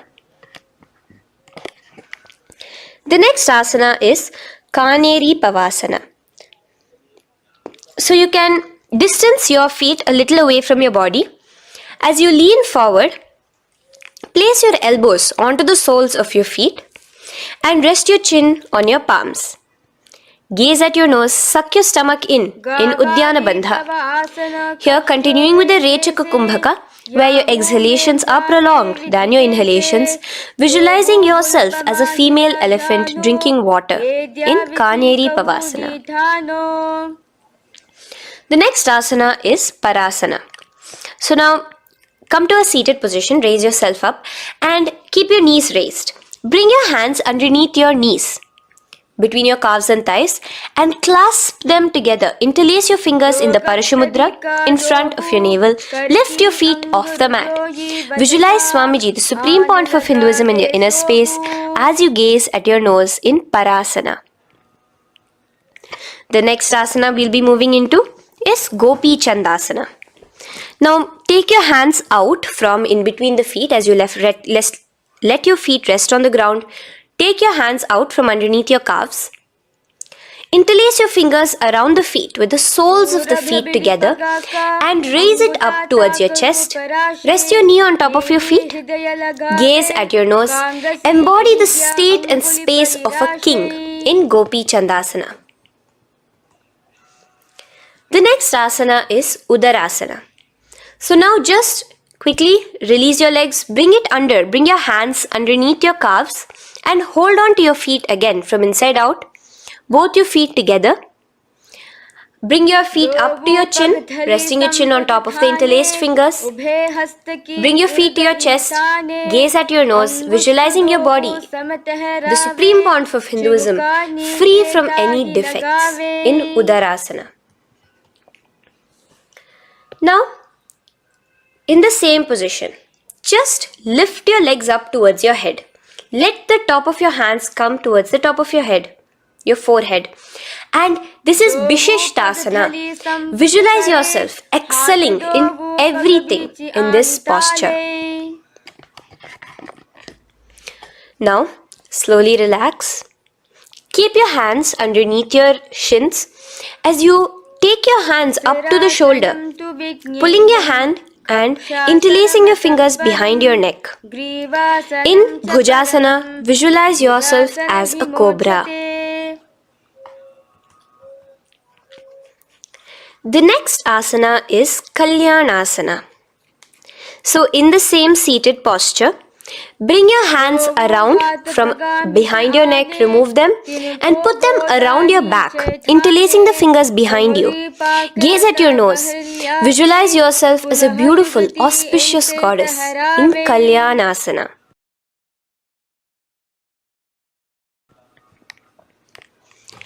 The next posture is Sankatasana. So now, uncross your hands from behind you. Release yourself completely onto the ground. Place your left knee on the mat and the left foot flat. Sit on top of your left foot, knee pointed forward. Raise your right leg on top of the left, bringing the right heel to the left hip. Place your hands on the opposite knees. Here, do the Ujjayi Pranayama. As you inhale and exhale, make the sound of an ocean. Visualize yourself as a swan, a beautiful swan in Sankatasana. The next is Dhenukasana. Just in the same position, slide your left heel to the left hip. Keep your right knee on top of the left. Place both your hands on your right thigh. Visualize a cow in your inner space as you suck your stomach in the Uddiyana Bandha, Dhenukasana. Now slowly uncross your legs as we move into Matsyendrasana. Place the right foot on the left thigh, the left foot on the right knee. Bring your left hand behind your back, hold the right thigh. Twist a little bit. Place your right hand on your left thigh. Twist your body, gaze towards your third eye, visualizing Swamiji in your inner space. The next asana, Matsyendrasana 2, just untwist your body. As you clasp the respective toes of both your feet with your hands, lean forward and down, bringing your forehead to the ground in front of your feet. Visualize Swamiji, the supreme pontiff of Hinduism, in your inner space. Raise up now. Keep your legs in the same position. We have the Guru Asana. Interlace your fingers together and place it over the topmost knee. Suck in your stomach in the Uddiyana Bandha, clench your perineum in the Moola Bandha, tuck your chin to your chest in the Jalandhara Bandha. As you engage all three bandhas, visualize Swamiji in your inner space. Let us now repeat Sankatasana on the other side. So, you can release your hands, your legs as you cross the other leg over. Visualizing yourself as a swan, remember to put your hands on the opposite knees. The next asana, Dhenukasana, repeating it on the other side. Slide your leg out, bring both your hands to the topmost knee. Suck your stomach in the Uddiyana Bandha. Visualize a cow in your inner space. Matsyendrasana again, repeating it on the other side. Bring your legs to the cross-leg position. Twist your body around as you gaze at your third eye, visualizing Swamiji in your inner space. Untwist as we enter into Matsyendrasana 2 on the other side. Hold on to your feet, bring your forehead to the ground, continuing to visualize Swamiji in your inner space. Slowly raise up and let us do Guru Asana on the other side.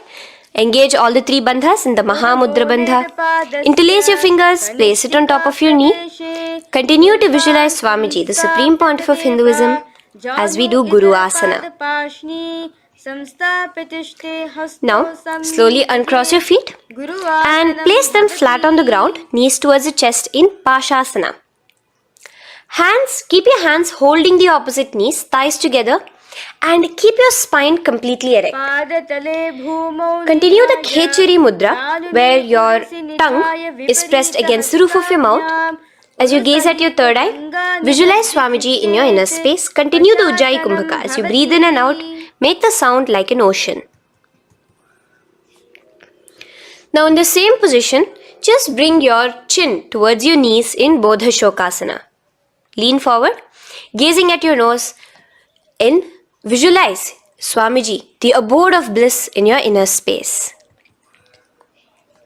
Now raise up and bring your hands, uncross your hands, bring your hands underneath your knees, clasping the opposite elbows in Kurakatasana. Gaze at your nose, visualizing Swamiji in your inner space.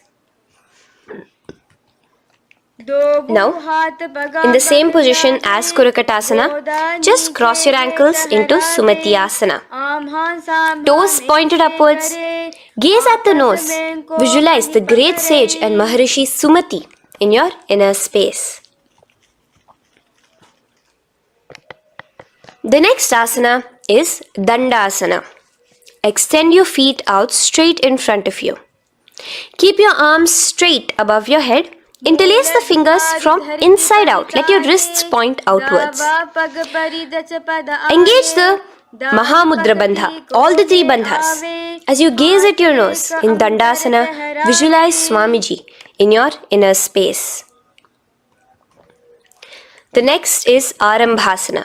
Now keeping your legs straight, release the Jalandhara Bandha and the Uddiyana Bandha, keeping your perineum clenched in Moola Bandha. Lean forward and down. Hold your big toes in the Prana Mudra with your index and middle fingers. Head to your knees. Do here the Nadi Shodhana Pranayama. Inhale through the left nostril, hold and exhale through the right. Visualize Swamiji in your inner space.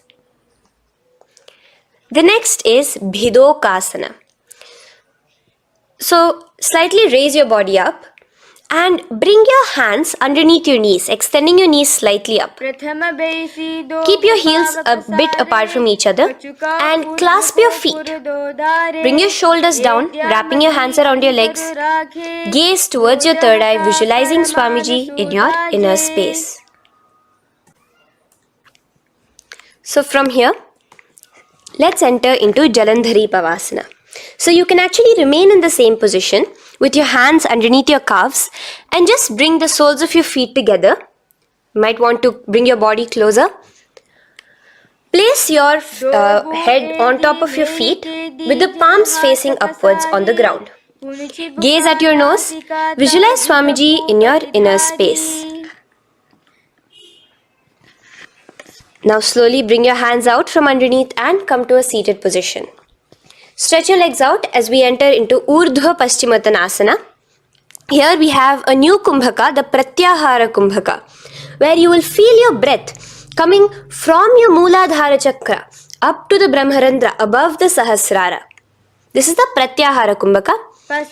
In Urdhva Paschimottanasana, extend your legs out, lift one foot behind your neck and lean forward and down towards your foot, visualizing Swamiji in your inner space. Now, slowly, keeping your leg behind your neck, lay onto your back as we enter into Anantasana. Hold the foot from the top of the opposite hand. Visualize yourself as infinite, endless, eternal. Gaze at your nose in Anantasana. Just now, in the same position, roll onto your elbow of the hand holding the foot. Gaze at your nose, feeling in complete control like Swamiji in Ankushasana. Slowly remove the leg from behind your neck. Take a moment to stretch, relax. Lay on your back. Bring your knees towards your chest. Bring your hands around, encircling the thighs and the calves with your arms. Roll to the left and right in Drishasana, visualizing Swamiji in your inner space. The next asana is Urdhva Paschimottanasana. On the other side, let us repeat it. Raise up to a sitting position and bring the other foot behind your neck. Lean forward and down, clasping your foot. Repeating Anantasana on the other side. Lay on your back. Bring the opposite hand to the foot. Gaze at your nose. And continuing to gaze at your nose, roll onto the elbow as we repeat Ankushasana on the other side.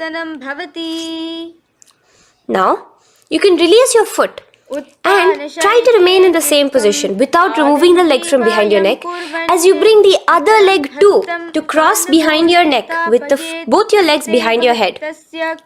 Laying on your back, bring both your hands to clasp behind your back. Gaze to your nose, visualizing Swamiji in your inner space in Yoga Nidrasana. As we enter into Atmaramasana, in the same position you can uncross your hands from behind your back.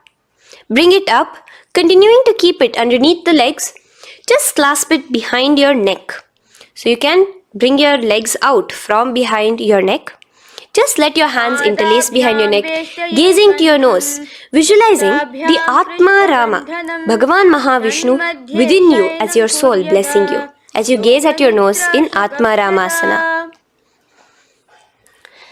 Now, you can release your hands and legs. Continue to lay on your back as we enter into Kochikasana.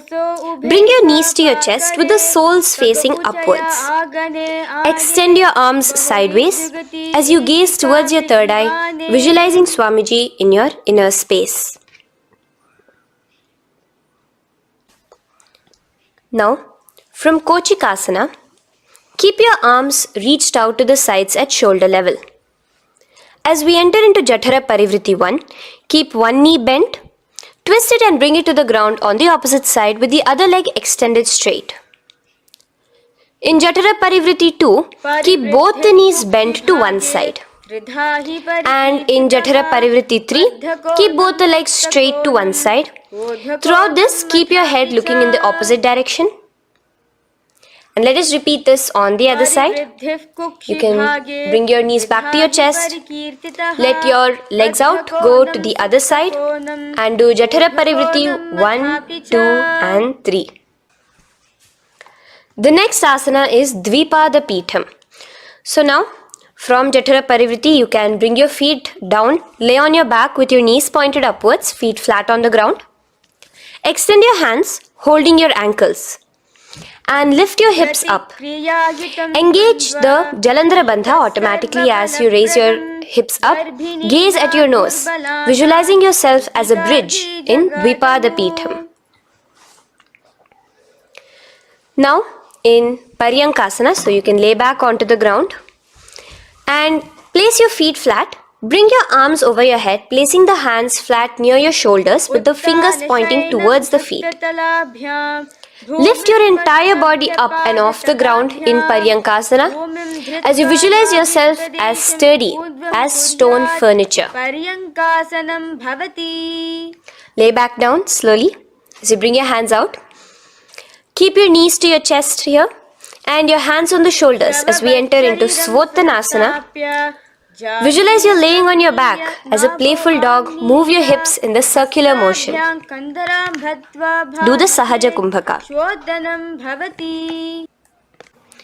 Now let us enter into Viparita Karani. First, bringing your arms out from behind your shoulders. Let your arms be extended by the side of your body. Use the strength of your arms, palms flat on the ground, to push your body, your upper body, your lower body off the mat. And keep your legs straight above you, extended.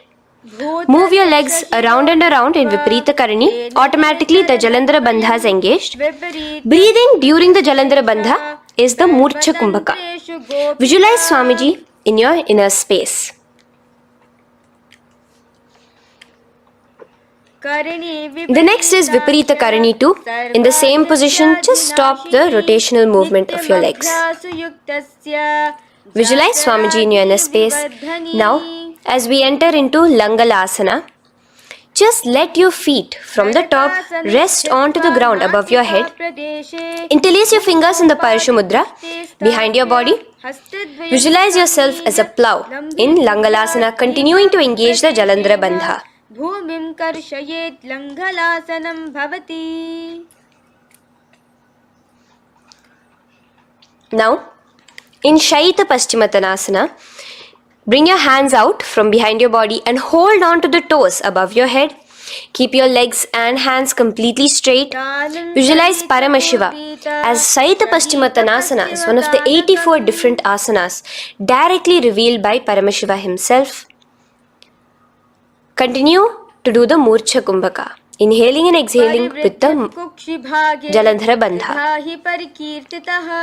Clasping your toes now, spread your feet wide apart from each other in Supta Konasana. Visualize Swamiji in your inner space. Bring your feet back together as we enter into Chakrasana. Clasp your ankles, keeping your legs and hands completely straight above your head. Visualize yourself as a chakra, a wheel in Chakorasana. Now slowly rest your back onto the ground. Keep your legs raised up in Supta Prasarita Padangushtasana. Clasp the respective toes in the Prana Mudra with your index and middle fingers and spread your legs out wide apart from each other. Visualizing Swamiji in your inner space, restart the Ujjayi Kumbhaka where you're inhaling and exhaling, making the sound of an ocean. Bring your feet together in Supta Padangushtasana in the same position, continuing to visualize Swamiji in your inner space.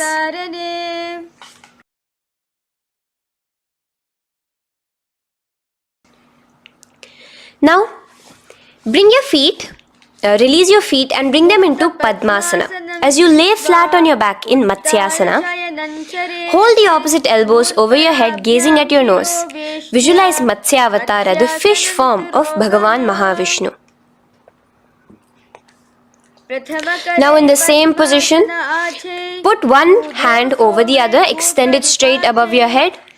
As you visualize Lord Rama in your inner space, continue to gaze at your nose. Now, slowly bring your hands to your hips as we enter into Sarvangasana. Lift your hips and legs up into the sky, crossing your legs in Padmasana. Let your hands support you, your elbows on the floor. Do the Jalandhara Bandha as you gaze at your nose in Sarvangasana. Now, bring your hips back onto the ground in Vrishchikasana. So in the Padmasana, just remove one foot alone. Keep one foot on the opposite knee as you pull the knee towards your face. Let your hands stretch out above your head, hooking forward as you raise your upper back off the ground, visualizing yourself as a scorpion in Vrishtikasana, gazing at your third eye. Do the Jalandhara Bandha, tucking in your chin to the chest. Now just switch your legs around as we repeat Vrishtikasana on the other side. Continuing to visualize yourself as a scorpion, gaze at your third eye. The next asana is Vrishapada Kshepasana. So come now to a complete flat position on your mat. Come down to a complete lying down position and interlace your fingers around your neck. Now raise both your feet off the ground. Extend one leg straight and the other knee to the chest in a bicycle motion. Alternate between extending and raising the knee again and again, bringing your opposite elbows to the respective knees. Visualize Swamiji in your inner space. Breathe in and out in the Sahaja. From Vrishapada Kshepasana, now lay flat onto the ground with your hands by your side as we enter into Marottanasana, where you will be lifting your legs one by one, touching the ears with your knees. Visualize Swamiji in your inner space. The next asana is Vrikasana. Now what you'll be doing is laying on your back. Bring the soles of your feet flat onto the ground. Stand up completely and lay back down.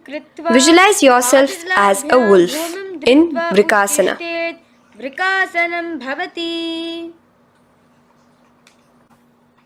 Now come back to a seated position as we enter into Luthasana, where you are going to be quickly throwing your legs above your head as you roll over completely, finishing in a prone position. Do this a couple of times.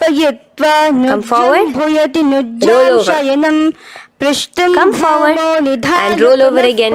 Visualize Swamiji, the supreme point of Hinduism, in your inner space. Now, take a moment to relax. Lay on your belly with your toes extended in Sarathasana. Keep your hands onto the ground by your shoulders. Now here, contract your lips and make a sound like a flute, whistling while inhaling. Visualize yourself as a ratha, as a chariot carrying warriors into battle for dharma on your back. Now from Sarathasana, let us enter into Dehal Ullanghanasana.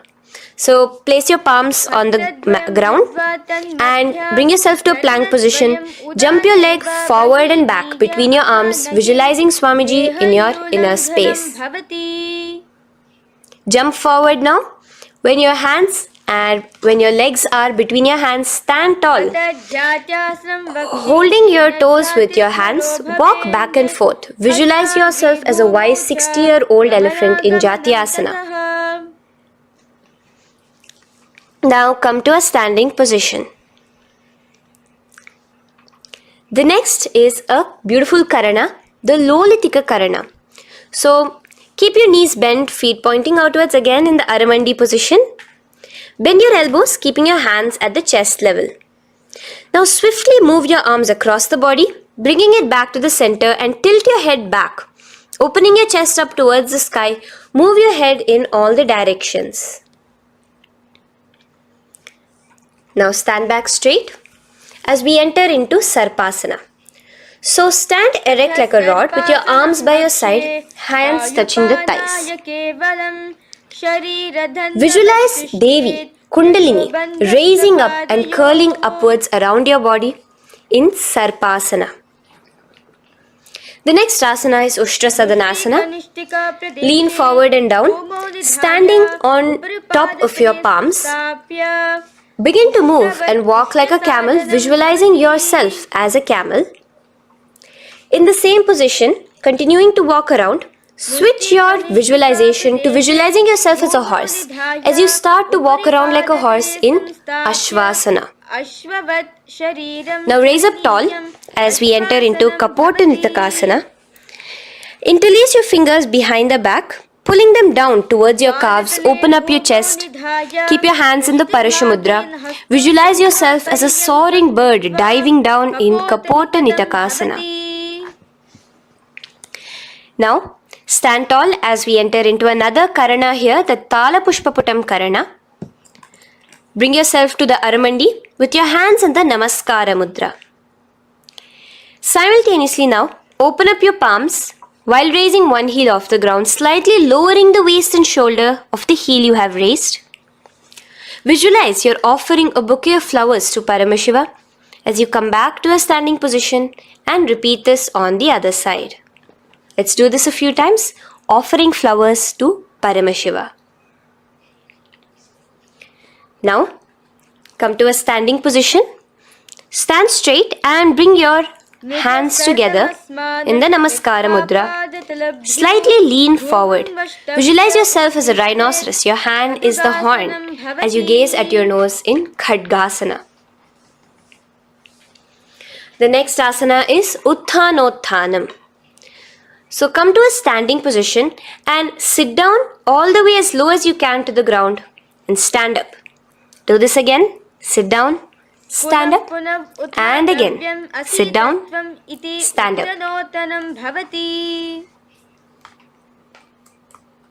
As you gaze at your nose throughout this.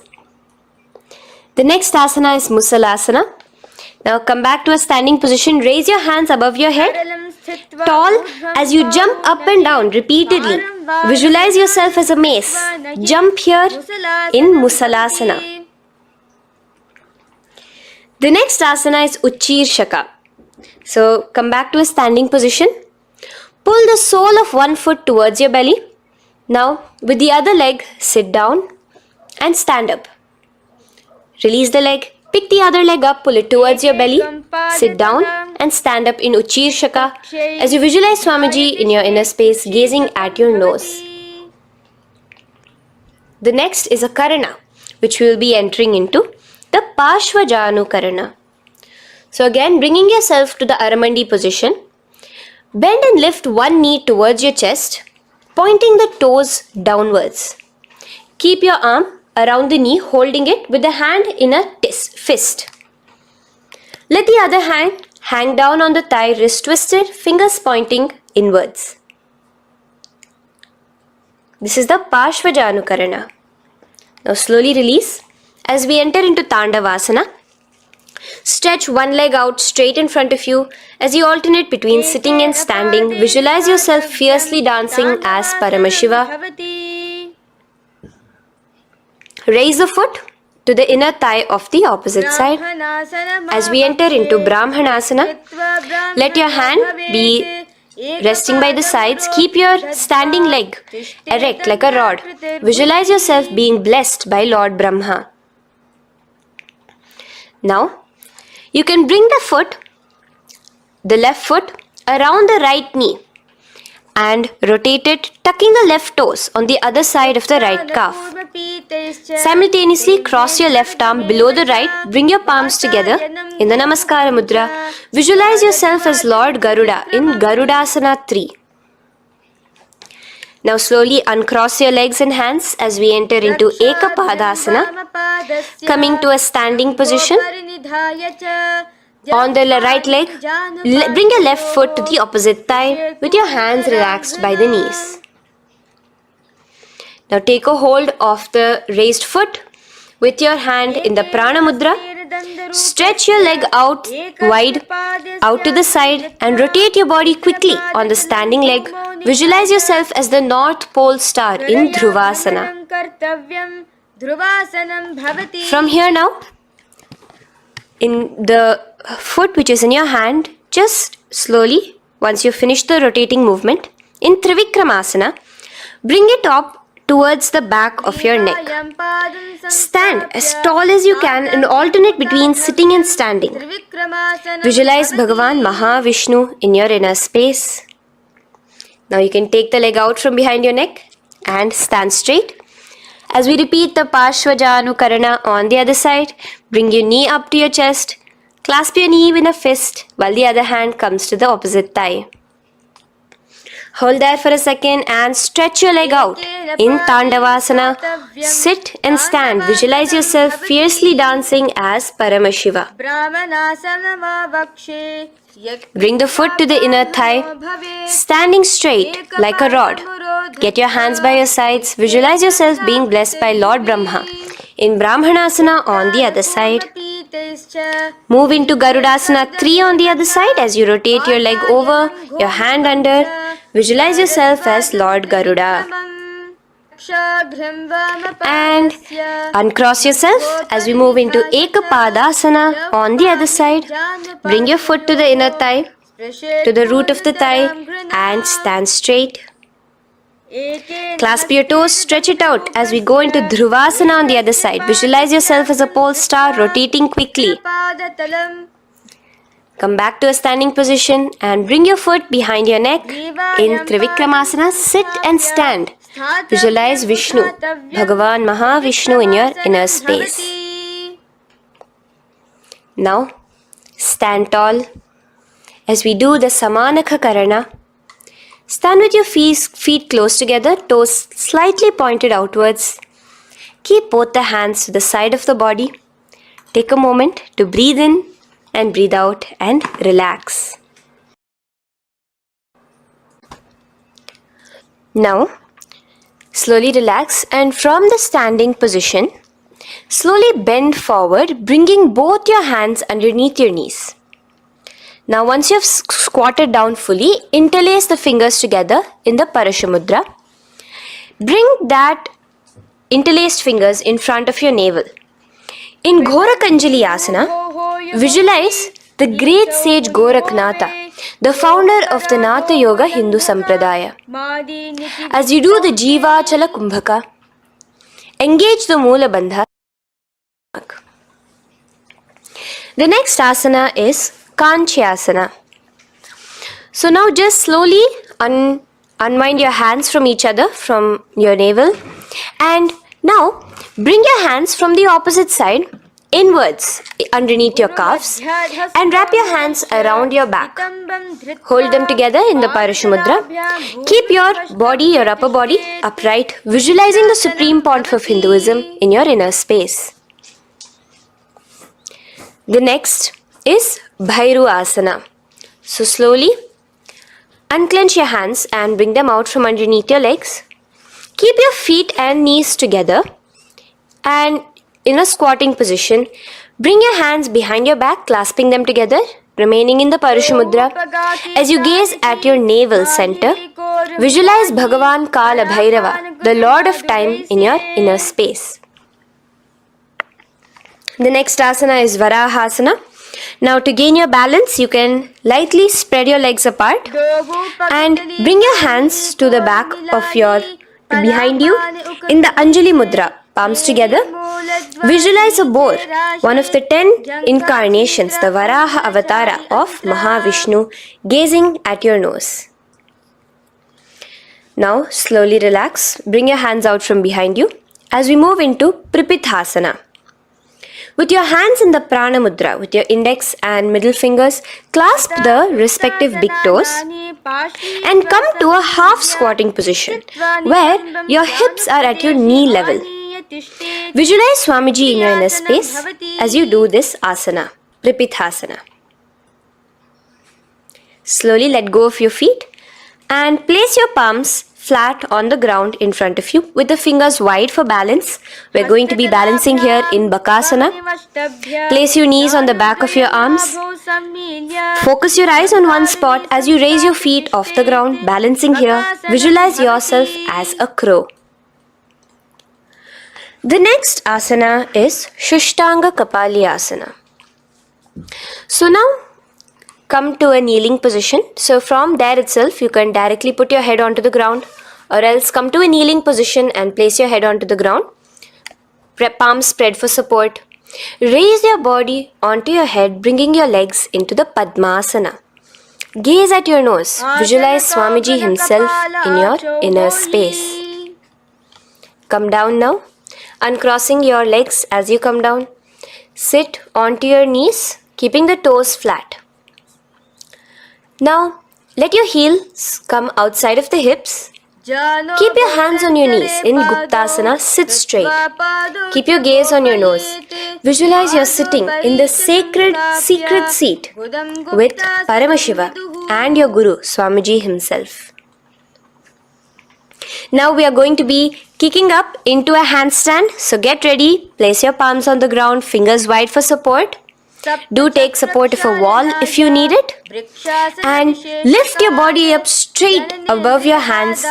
Visualize you are a tree in Vrikshasana 2 with deep roots into the ground. Breathe in and breathe out slowly. In the same position as we move into Asana, switch your gaze to the third eye. Hold it there for a few seconds. And relax. Bring your feet back to the ground. Now lay flat onto the ground in a plank position and slowly lower your body towards the ground and push yourself up again. In Matsyasana 2, go down and come up, visualizing yourself as a fish. The next asana is Sarpasana 2. So here you're going to lay prone, completely flat now. You can lower yourself to the ground. Bring your hands to the hips. Extend your legs together and point your toes backwards. Lift your chest up and move left to right. You're moving like a snake while visualizing yourself as a snake in Sarpasana 2. Relax slowly, bringing your chest back to the ground. Now, keep your feet together, pointing backwards. As you bring your elbows onto the ground, rest your upper body on your elbows. Bring your hands together in the Padma Mudra with your little fingers and thumbs together and rest your chin on your hands. Niralambanasana, where feeling yourself completely supported, knowing that Swamiji is there in your life. Now, slowly relax, place your palms on the ground beside your chest and push yourself up, your hands straight up completely. As you bend your knees, bringing your feet to touch the top of your head. Lean your neck back, touching your head with your tip of your toes. See yourself, visualize yourself as an umbrella, protecting your Guru from the sun's rays in Chatrasana. Slowly relax, you can bring your feet down. As we move into Vajrasana, just push your body back and sit on top of your knees, with the heels flat on the ground. Now stretch your arms in front of you with the palms facing downwards. Place your forehead on the mat. Visualize you are the weapon of Indra, the Vajra, symbolizing indestructibility as you gaze at your nose. As we enter into Meshasana, raise yourself into the same Gajasana position on your hands and legs with your hips pointed upwards. And alternate striking the ground with the opposite hands. Experience yourself, visualize yourself as a powerful ram as you alternate striking the ground in Meshasana. Now stop striking the ground, bring your palms down again. As we move into Ajasana, kick your legs off the ground and lower your forehead to the mat. Let's do it again. Kick your legs off the mat. Lower your forehead to the ground. You are unborn, existing for all of eternity in Ajasana. Now, come to a seated position as we move into Dhanantara Asana. Sit on your heel with your legs together. Pull your toes underneath you. As you bring your hands top of the knees, gaze at your nose, visualize Swamiji in your inner space. Here, do the Ujjayi Pranayama, inhaling and exhaling like an ocean, Dhanantara Asana. From Dhanantara Asana, now interlace your fingers in front of you and then behind you. Stretch your arms towards all the sides, backwards, forwards. Giving a massage to the various different joints and muscles in your body. Lean forward, get up again. Continuing to visualize Swamiji in your inner space. Relax your hands and now take your respective heels and point them outwards, outside the side of your hips. Keep your hands on your knees with your thighs and knees resting on the ground, spine straight. Visualize yourself as Lord Garuda in Garudasana 4, You have Mahavishnu and Mahalakshmi on your back as you are flying. The next asana is Ananda Mandirasana. Now you can continue to remain in the same position. You can bring your feet pointing inwards. Use your hands to clasp underneath your ankle. Make sure your knees are spread out wide. Gaze at the third eye. Visualize residing in the blissful space of a temple. You are in a temple in Ananda Mandirasana. Now, as we move into Mandukasana, keep your knees wide and sit on top of your ankles. Your hands underneath your knees. Gaze to your nose. Visualize yourself as a frog. Suck in your stomach in the Uddiyana Bandha. And remember to do the Manduki Mudra, your tongue, your frog-like tongue, catching the nectar dripping from the Sahasrara Chakra in Mandukasana 2. Now, as we move into Narasimhasana, tuck your toes in and sit on top of the heels. Place your palms on the ground, spread your fingers wide and spread your knees apart onto the ground too. Gaze towards your nose, stick out your tongue and exhale forcefully, visualizing the Narasimha Avatara, the form of Mahavishnu as a half lion and half man. Now just raise up, bring your hands off the ground. Here we'll be doing a new pranayama, which is the Bhishraka pranayama, as we enter into Bhishrakasana. So continue to keep your knees and feet on the floor. As you bring your hand up to your face, make a hollow of your palms and place it over the mouth. Keep your thumbs under your teeth and close your lips. Gaze to your nose. Inhale through your left nostril, exhaling through the mouth. Gaze at your nose again.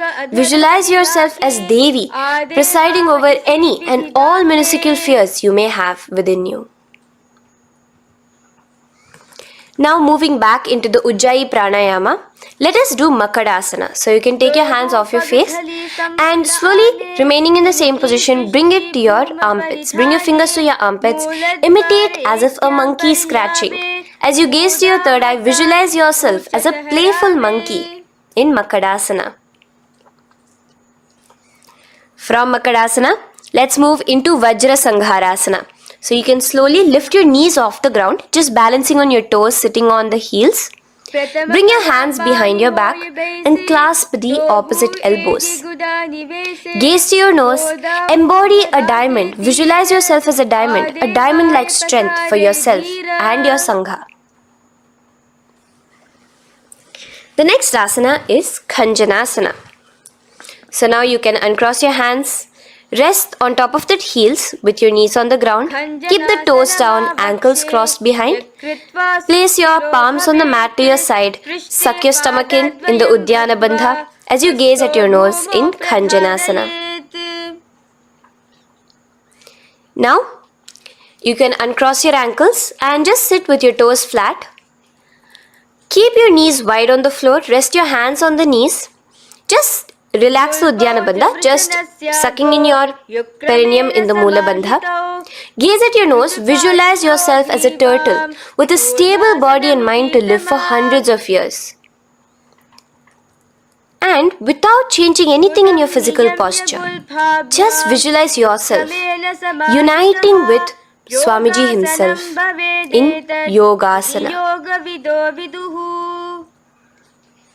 Now, raise up onto your knees, cross your ankles behind your back until the feet are coming towards the opposite knees. Now, bring your hands behind you and hold on to the calves with the fingers inside, the thumbs outside. Gaze at the third eye as you visualize yourself in a space of oneness with Paramashiva himself as Swamiji. Now you can uncross your ankles, come back to us standing on your knees as we enter into Ushtrasana 2. So now, in a kneeling position, bend backward, hold your ankles with your hands. Keep your arms straight. As you push your hips forward and tilt your head backwards, visualize yourself as a camel in Ushtrasana 2. Slowly, in the same position, Lower yourself onto your back in Jatyasana 2. As you are lowering yourself, experience yourself as a blooming lotus. Bring your head, the back of your head onto the mat. Gaze to your nose. Now, let's move into Viratasana. So, try your best to do this without the support of your hands, but you can use your hand support if needed as you raise up from Jatyasana and back down. Raise up and go back down as you gaze at your nose. Raise up and go back down. Visualize Swamiji in your inner space. Now from Viratasana, raise your hips up higher, bringing your forearms onto the mat behind you in a short back bend posture. Hold the back of your heels in Kapotasana. Visualize yourself as a beautiful dove, a Kapota, in your inner. As we move on from Kapotasana into Varasana. So stand upright on your knees with the toes tucked. Hold your arms with the opposite hands. Gaze at your nose. This is the boon fulfilling posture. Visualize your boon becoming a reality directly from Paramashiva himself in Varasana. Now, keeping your knees together, toes tucked, just lean forward, bringing your head onto the mat, holding your head with your hands. Visualize yourself as a boar, as the Varaha avatar of Bhagavan Mahavishnu in Varaha Asana 2. Now, just kick your legs off the ground as we enter into Mundasana. Raise yourself up into a headstand posture, visualizing yourself as a lopped tree. Gaze at your nose. Breathe in and out in the Sahaja Kumbhaka. Slowly come down now. Relax. Come to a kneeling posture. Sit on your heels. Bring your head down beside your knees, your elbows adjacent to the knees, your hands holding your head. Exhale through your mouth as you gaze at your nose, visualizing Swamiji in your inner space in Andhasana. Now from here, push yourself off the mat as you come lying prone on your belly. Let your arms be extended straight out and together lift your thighs, arms and chest off the ground, stretching your body, balancing there. Visualize yourself as a locust in Viparita Shalabhasana. The next asana is Kapalasana. So slowly lower yourself back to the ground. Now laying on your belly, bring your arms to your side, palms downwards. Keep your forehead on the ground and your chest on the mat. Only lift your legs up into the air. Only your legs are lifting up. Visualize yourself as a skull. You are a mind with purified thoughts, a strong will to attain enlightenment in Kapalasana. The next asana is Akasha Kapotasana. So now, in the same position as you are, let your arms be straight out behind you. As you kick your legs up and over your head, bring your feet slowly to the mat in front of you. Push yourself, balance there. Visualize yourself as a free and open flying dove in Akasha Kapotasana. Bring your legs back out as you lay flat on the mat. Now push yourself onto your knees. Place your forearms on the ground and your chest down such that your navel is touching your knees. Be sturdy, visualizing yourself as a sparrow in Chatakasana. The next asana is Vrishchikasana 2. So your forearms are on the ground. Now slowly raise to your toes and kick your legs off the mat. Slowly lowering your legs to your head. Visualize yourself as a scorpion as you balance in Vrishchikasana 2. Slowly release yourself, coming back to the ground as we enter into Vrishasana. Sit down on top of your right heel and let your left foot remain outside of the hip, the ankle to the side. Place your hands on the mat, visualizing yourself as a bull in Vrishasana. Now, bring both your knees underneath you, sit on both your heels, cross your left leg over top of the right lightly and in Lolasana, push yourself off the ground. Your knees are off the ground, you're just balancing on your hand above the mat. Visualize Swamiji in your inner space. Lower down now. Bring the left foot now outside. Bring the right foot out and sit on your left heel now. As we do Vrishasana on the other side, visualize yourself as a bull. From here, let us get into a very powerful asana, Balagunasana. So, place your left toes on the ground, sit on the heel of your left foot. Place the right foot flat with the knees raised towards your chest. Maintain your palms on the respective knees. Be upright. Visualize Balagunahai, one of the 84 Siddhas in your inner space in Balagunasana. Now come to a squatting position. Let your feet be flat as you bring your elbows under your thighs and calves, wrapping it around your shins. Hold on to your ankles from the outside in Grahasana, visualizing yourself as an entire planet. Now you can unwrap yourself as you sit on top of the opposite heel in Balagunasana on the other side. Maintain your palms on the respective knees. Visualize Balagunahai, one of the 84 Siddhas in your inner space. Now, sit upon both the toes with the heels up and knees off the mat, knees pointing forward. Now, keep your hands downwards on the respective knees. Keep your spine upright as you visualize Swamiji in your inner space in Utkatasana. The next asana is Vajra Sangharasana. Just spread your knees out wide in Utkatasana. Spread your knees out wide. Clasp the elbows behind your back. Visualize Swamiji in your inner space in Vajra Sangharasana 2. The next asana is Anilasana. Now, sit with your feet hip width apart. Bring your hands under the soles of your feet from inside. Your palms facing downwards. Step onto your hands. Keep your arms straight, elbows together at the navel.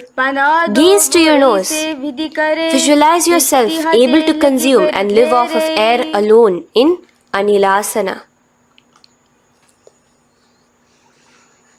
The next is Padukasana. So from Anilasana, you can release your hands. Place the back of your hands on the mat with your fingers facing upwards. With your fingers facing towards your body, palms upwards. Step your feet on top of your hands and wrap your hands around your feet like a shoe. Walk around. Visualize you're wearing padukas, walking across the length and breadth of the world in Padukasana. Now bring your palms onto the ground. Stop moving around as we move into Kukutodana. Kick your feet up into the air and let them fall back down. Let's go up again and come down. Kick up and go down. Visualize yourself as a rooster in Kukutodana. The next is Viparita Nrityasana. So as you're kicking yourself up, you can go up into a complete handstand posture, which is Viparita Nrityasana. Do take support if needed. And move around on your two hands as if you are dancing in Viparita Nrityasana. Slowly come back down to a standing position. Lean forward and let your feet be slightly apart from each other. Bring one palm down on the mat with the arms straight. Bring the opposite hand to your head and be stable in Kunjarasana. Now just put that hand down as you bring the other hand to your head, repeating Kunjarasana on the other side. Be stable here. Now you can squat back down onto the ground. Keep your feet flat. Hold your respective ankles and lift your feet off the ground in Kadambasana. Visualize yourself as a Kadamba tree, a pious tree that promotes a long life. The next asana is Pavanamuktasana. Now sit back down onto the ground. Bring your knees towards your chest. Let your hands wrap around your knees, hold it close to your body.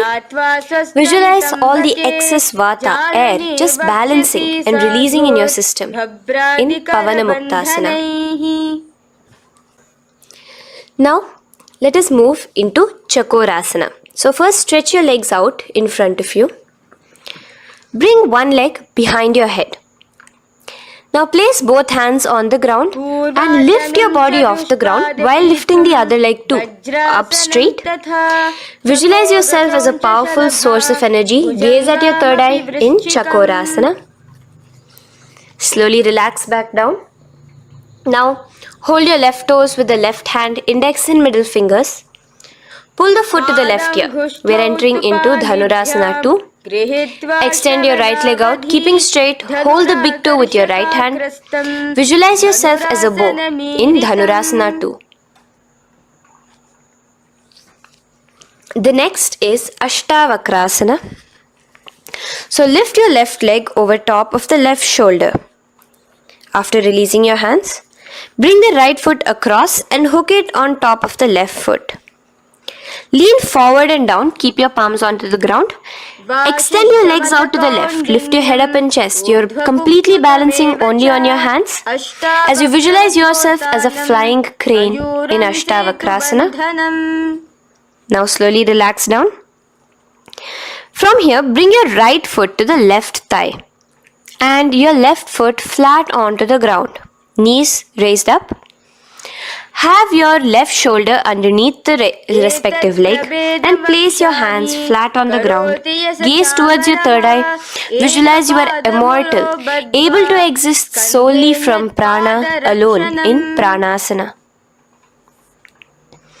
From here, moving into Parshva Matsyendrasana. Place your right foot at the root of the left thigh. Then the left leg by the side of the right knee. Hold the left leg by the right hand. Twist your body out. Remain steady here, gazing at the third eye. Visualize Matsyendranatha, the great Rishi Yogi, master of Hatha Yoga, in your inner space. Now slowly unwind yourselves. As we repeat Chakorasana on the other side, lift the other leg behind your head. Place both your hands on the ground and keep your entire body off the ground straight up. Gaze at your third eye, visualizing yourself as a powerful source of energy. Now relax back onto the ground. Let's repeat Dhanurasana 2 on the other side. Clasp your respective hands with the feet. Pull one foot back, the other foot extended forward. Visualizing yourself as a bow. Release your feet as you cross them over each other, over top the shoulder in Ashtavakrasana on the other side. Raise off the ground. Visualize yourself as a flying crane. The next asana, we'll be repeating Pranasana on the other side. Bring the right foot to the left thigh. Bring your hands onto the ground with the knee raised. Gaze at your third eye, visualizing yourself able to live off just prana, just air alone. And relax as we do Parshva Matsyendrasana on the other side. Twist yourself, visualizing Matsyendranatha, gaze towards your third eye. And from there, let us enter into Ardha Paschimottanasana. Keep one leg straight and press your perineum with the other heel. Bring your chest forward and down. Hold your toes and feet and bring your head towards your knees. Here in Ardha Paschimottanasana, visualize Swamiji in your inner space.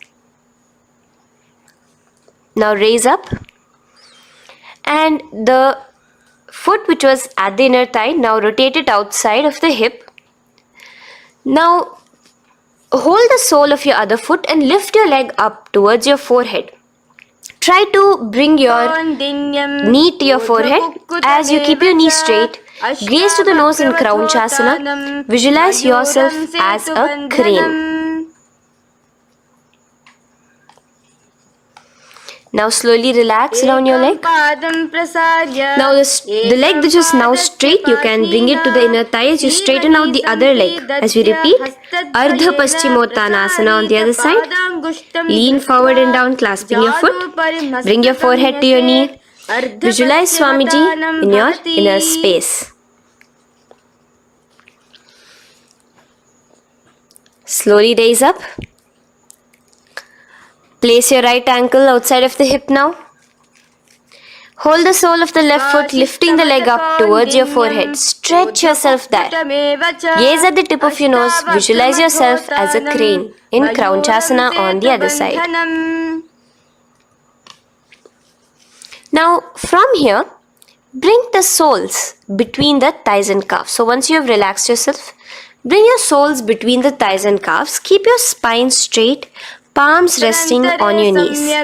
Visualize a swastika, embodying peace, well-being, good fortune and prosperity as you gaze at your nose in Swastikasana. Now without changing anything about your position, just take your hands alone. Cover the respective heels with your hands in Gorakshasana as you tuck your chin to your chest in Jalandhara Bandha. Gaze at your nose. Visualize the great Rishi Gorakhnatha, the founder of the Natha Yoga Hindu order. Now release the Jalandhara Bandha. Continue to keep the Mula Bandha engaged throughout the whole sequence. As you raise one foot to the opposite thigh, bring your hands to your face in the Shanmukhi Mudra, closing your eyes with your index finger, nose with the middle finger, ears with the thumbs. Gaze at your third eye as you meditate on Swamiji himself, the Supreme Pontiff of Hinduism. Now release the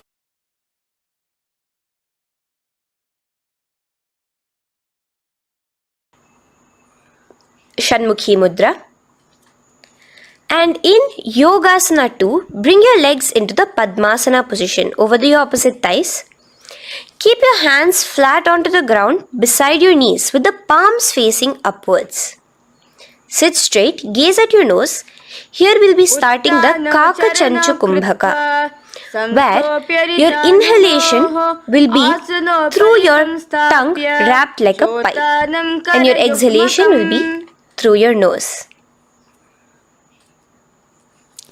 From Yogasana 2, now keeping your palms beside your body, just switch them around to be flat on the ground and push your entire body off the ground, balancing. Visualize yourself as a rooster in Urdhva Kukkutasana.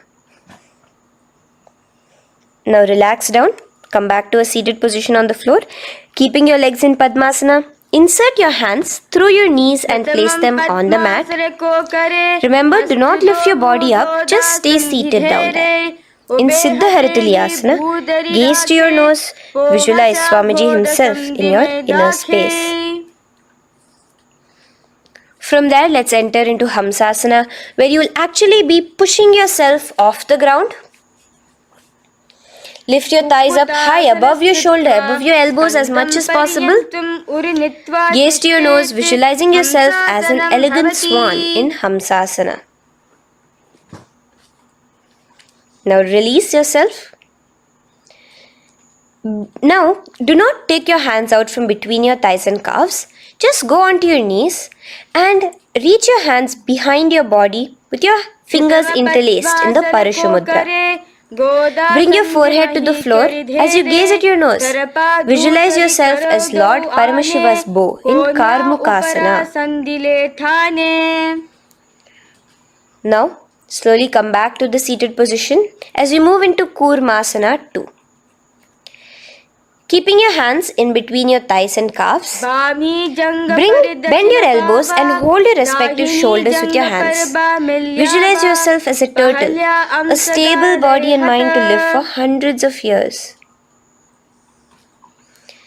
Now in the same position, just engage the Jalandhara Bandha, tucking your chin to your chest as we move into Granthi Bhedasana, gazing at your nose. Rejoice, knowing you are in Paramashiva's secret knot posture. And from there, release the Jalandhara Bandha as you roll onto your back. Keep your hands on the shoulders, laying flat on your back. As you visualize yourself as a turtle on its back, playful, gaze at your nose in Uttana Kurmasana. Now rock yourself back to a seated position as we do Pangu Kukkutasana.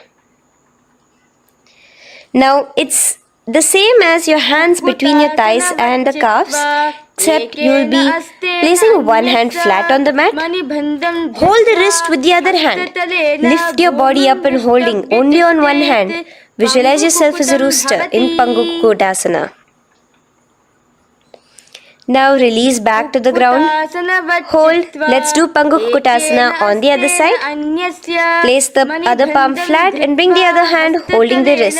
Push yourself off the ground. Visualize yourself as a rooster. Continue the Kakachanchu Kumbhaka, sucking in your breath through your curled tongue and exhaling through your nose. As you slowly extricate your hands from between your thighs and calves, let's do Girdharasana here. So now, interlace your fingers in the Parashamudra as you place your elbows on the feet, remaining your legs in Padmasana. Lean forward and down, resting your chin on your knuckles. Place your thumbs to your throat in Girdharasana. Visualize Swamiji in your inner space. From there now, sit straight into Padmasana 3. So with your legs in Padmasana, bring one hand over the other near your navel center. Engage all the three bandhas, suck in your stomach, clench your perineum, tuck your chin to your chest and gaze at your nose in Padmasana 3.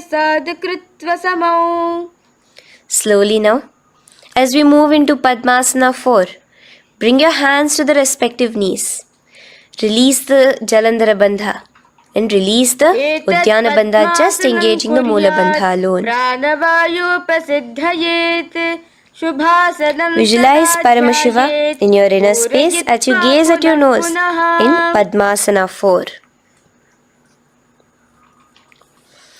Now we'll be entering into Karmukasana 2.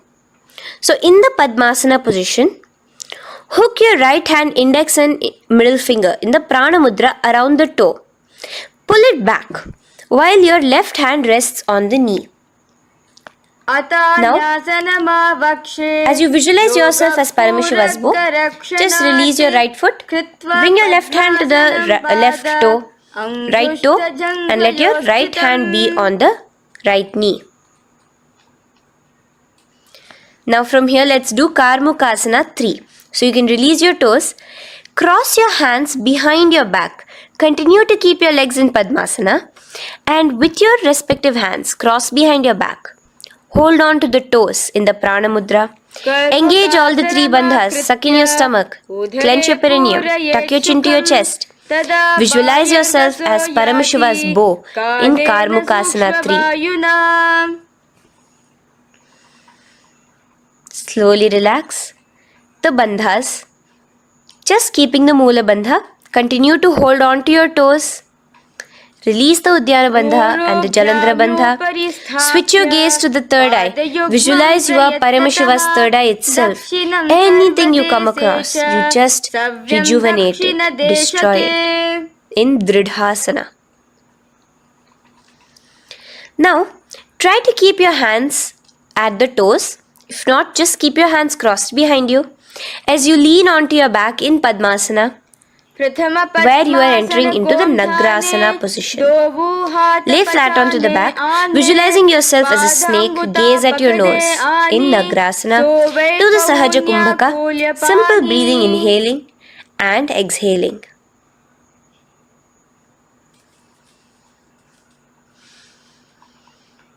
Now bring your knees to your chest. Let your hands wrap around your knees. Slowly uncross your Padmasana and bring your knees to your chest. Bring your hands to the Parashamudra, the fingers interlocked on top of your knees. As you pull your chin up to your knees, visualize yourself as a ball in Kandukasana. Now relax. Bring your feet onto the ground. The knees pointed upwards in Urdhva Pavanasana. As you interlace your fingers, bring the interlaced fingers behind your head. Laying down, gaze at your nose in Urdhva Pavanasana. The next asana is Marakata Pithasana. Now, from behind your head, take your hands out and clasp onto your feet. Just step lightly onto your palms. As you push your hips up into the sky, automatically engaging the Jalandhara Bandha. Visualize yourself as a powerful alpha ape in Marakata Pithasana. In the same position now, bring your hands to your hips as we enter into Uttanashiki Pitakasana. Let your weight rest on your elbows as you stretch your legs out straight. Gaze at the nose. Visualize Swamiji in your inner space. From there, continuing to rest on your elbows, kick your feet up high into the sky in Narakasana. Stretch your palms out behind you, flat on the ground. Balance there. Visualize yourself blissfully traveling through hell unscathed in Narakasana. Bring your hands to your hips now as we move into Tiryanaukasana. Angling your legs down at an angle, visualize yourself as a boat crossing the ocean of samsara in Tiryanaukasana. Now from there, come back straight as we enter into Dhwajasana. Keep your legs up high above your body, your hands stretched out down behind you. As you push yourself up, visualize where Kailasa's flag respected across all nations in Dhwajasana. Hold there for a few seconds and relax now. Flat onto the ground, palms slightly away from your body. Do not move at all in Mritasana. Your body is dead. Visualize that. Visualize the Supreme Pontiff of Hinduism liberating you. Let your awareness travel to all the parts of your body in the Shakti Chalan Mudra as we do Mritasana.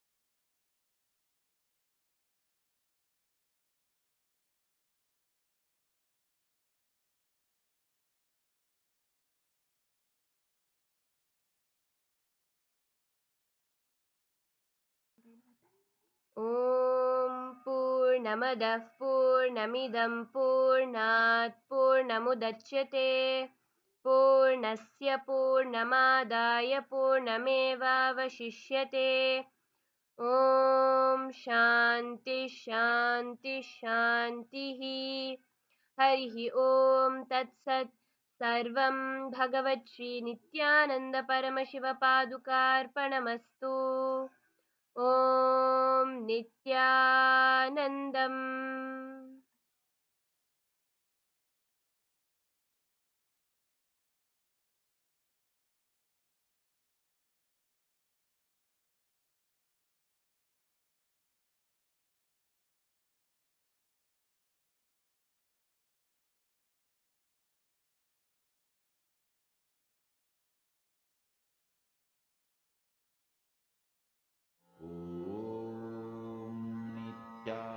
Nityananda Paramashivoham Om Nityananda Paramashivoham Om Nityananda Paramashivoham Om Nityananda Paramashivoham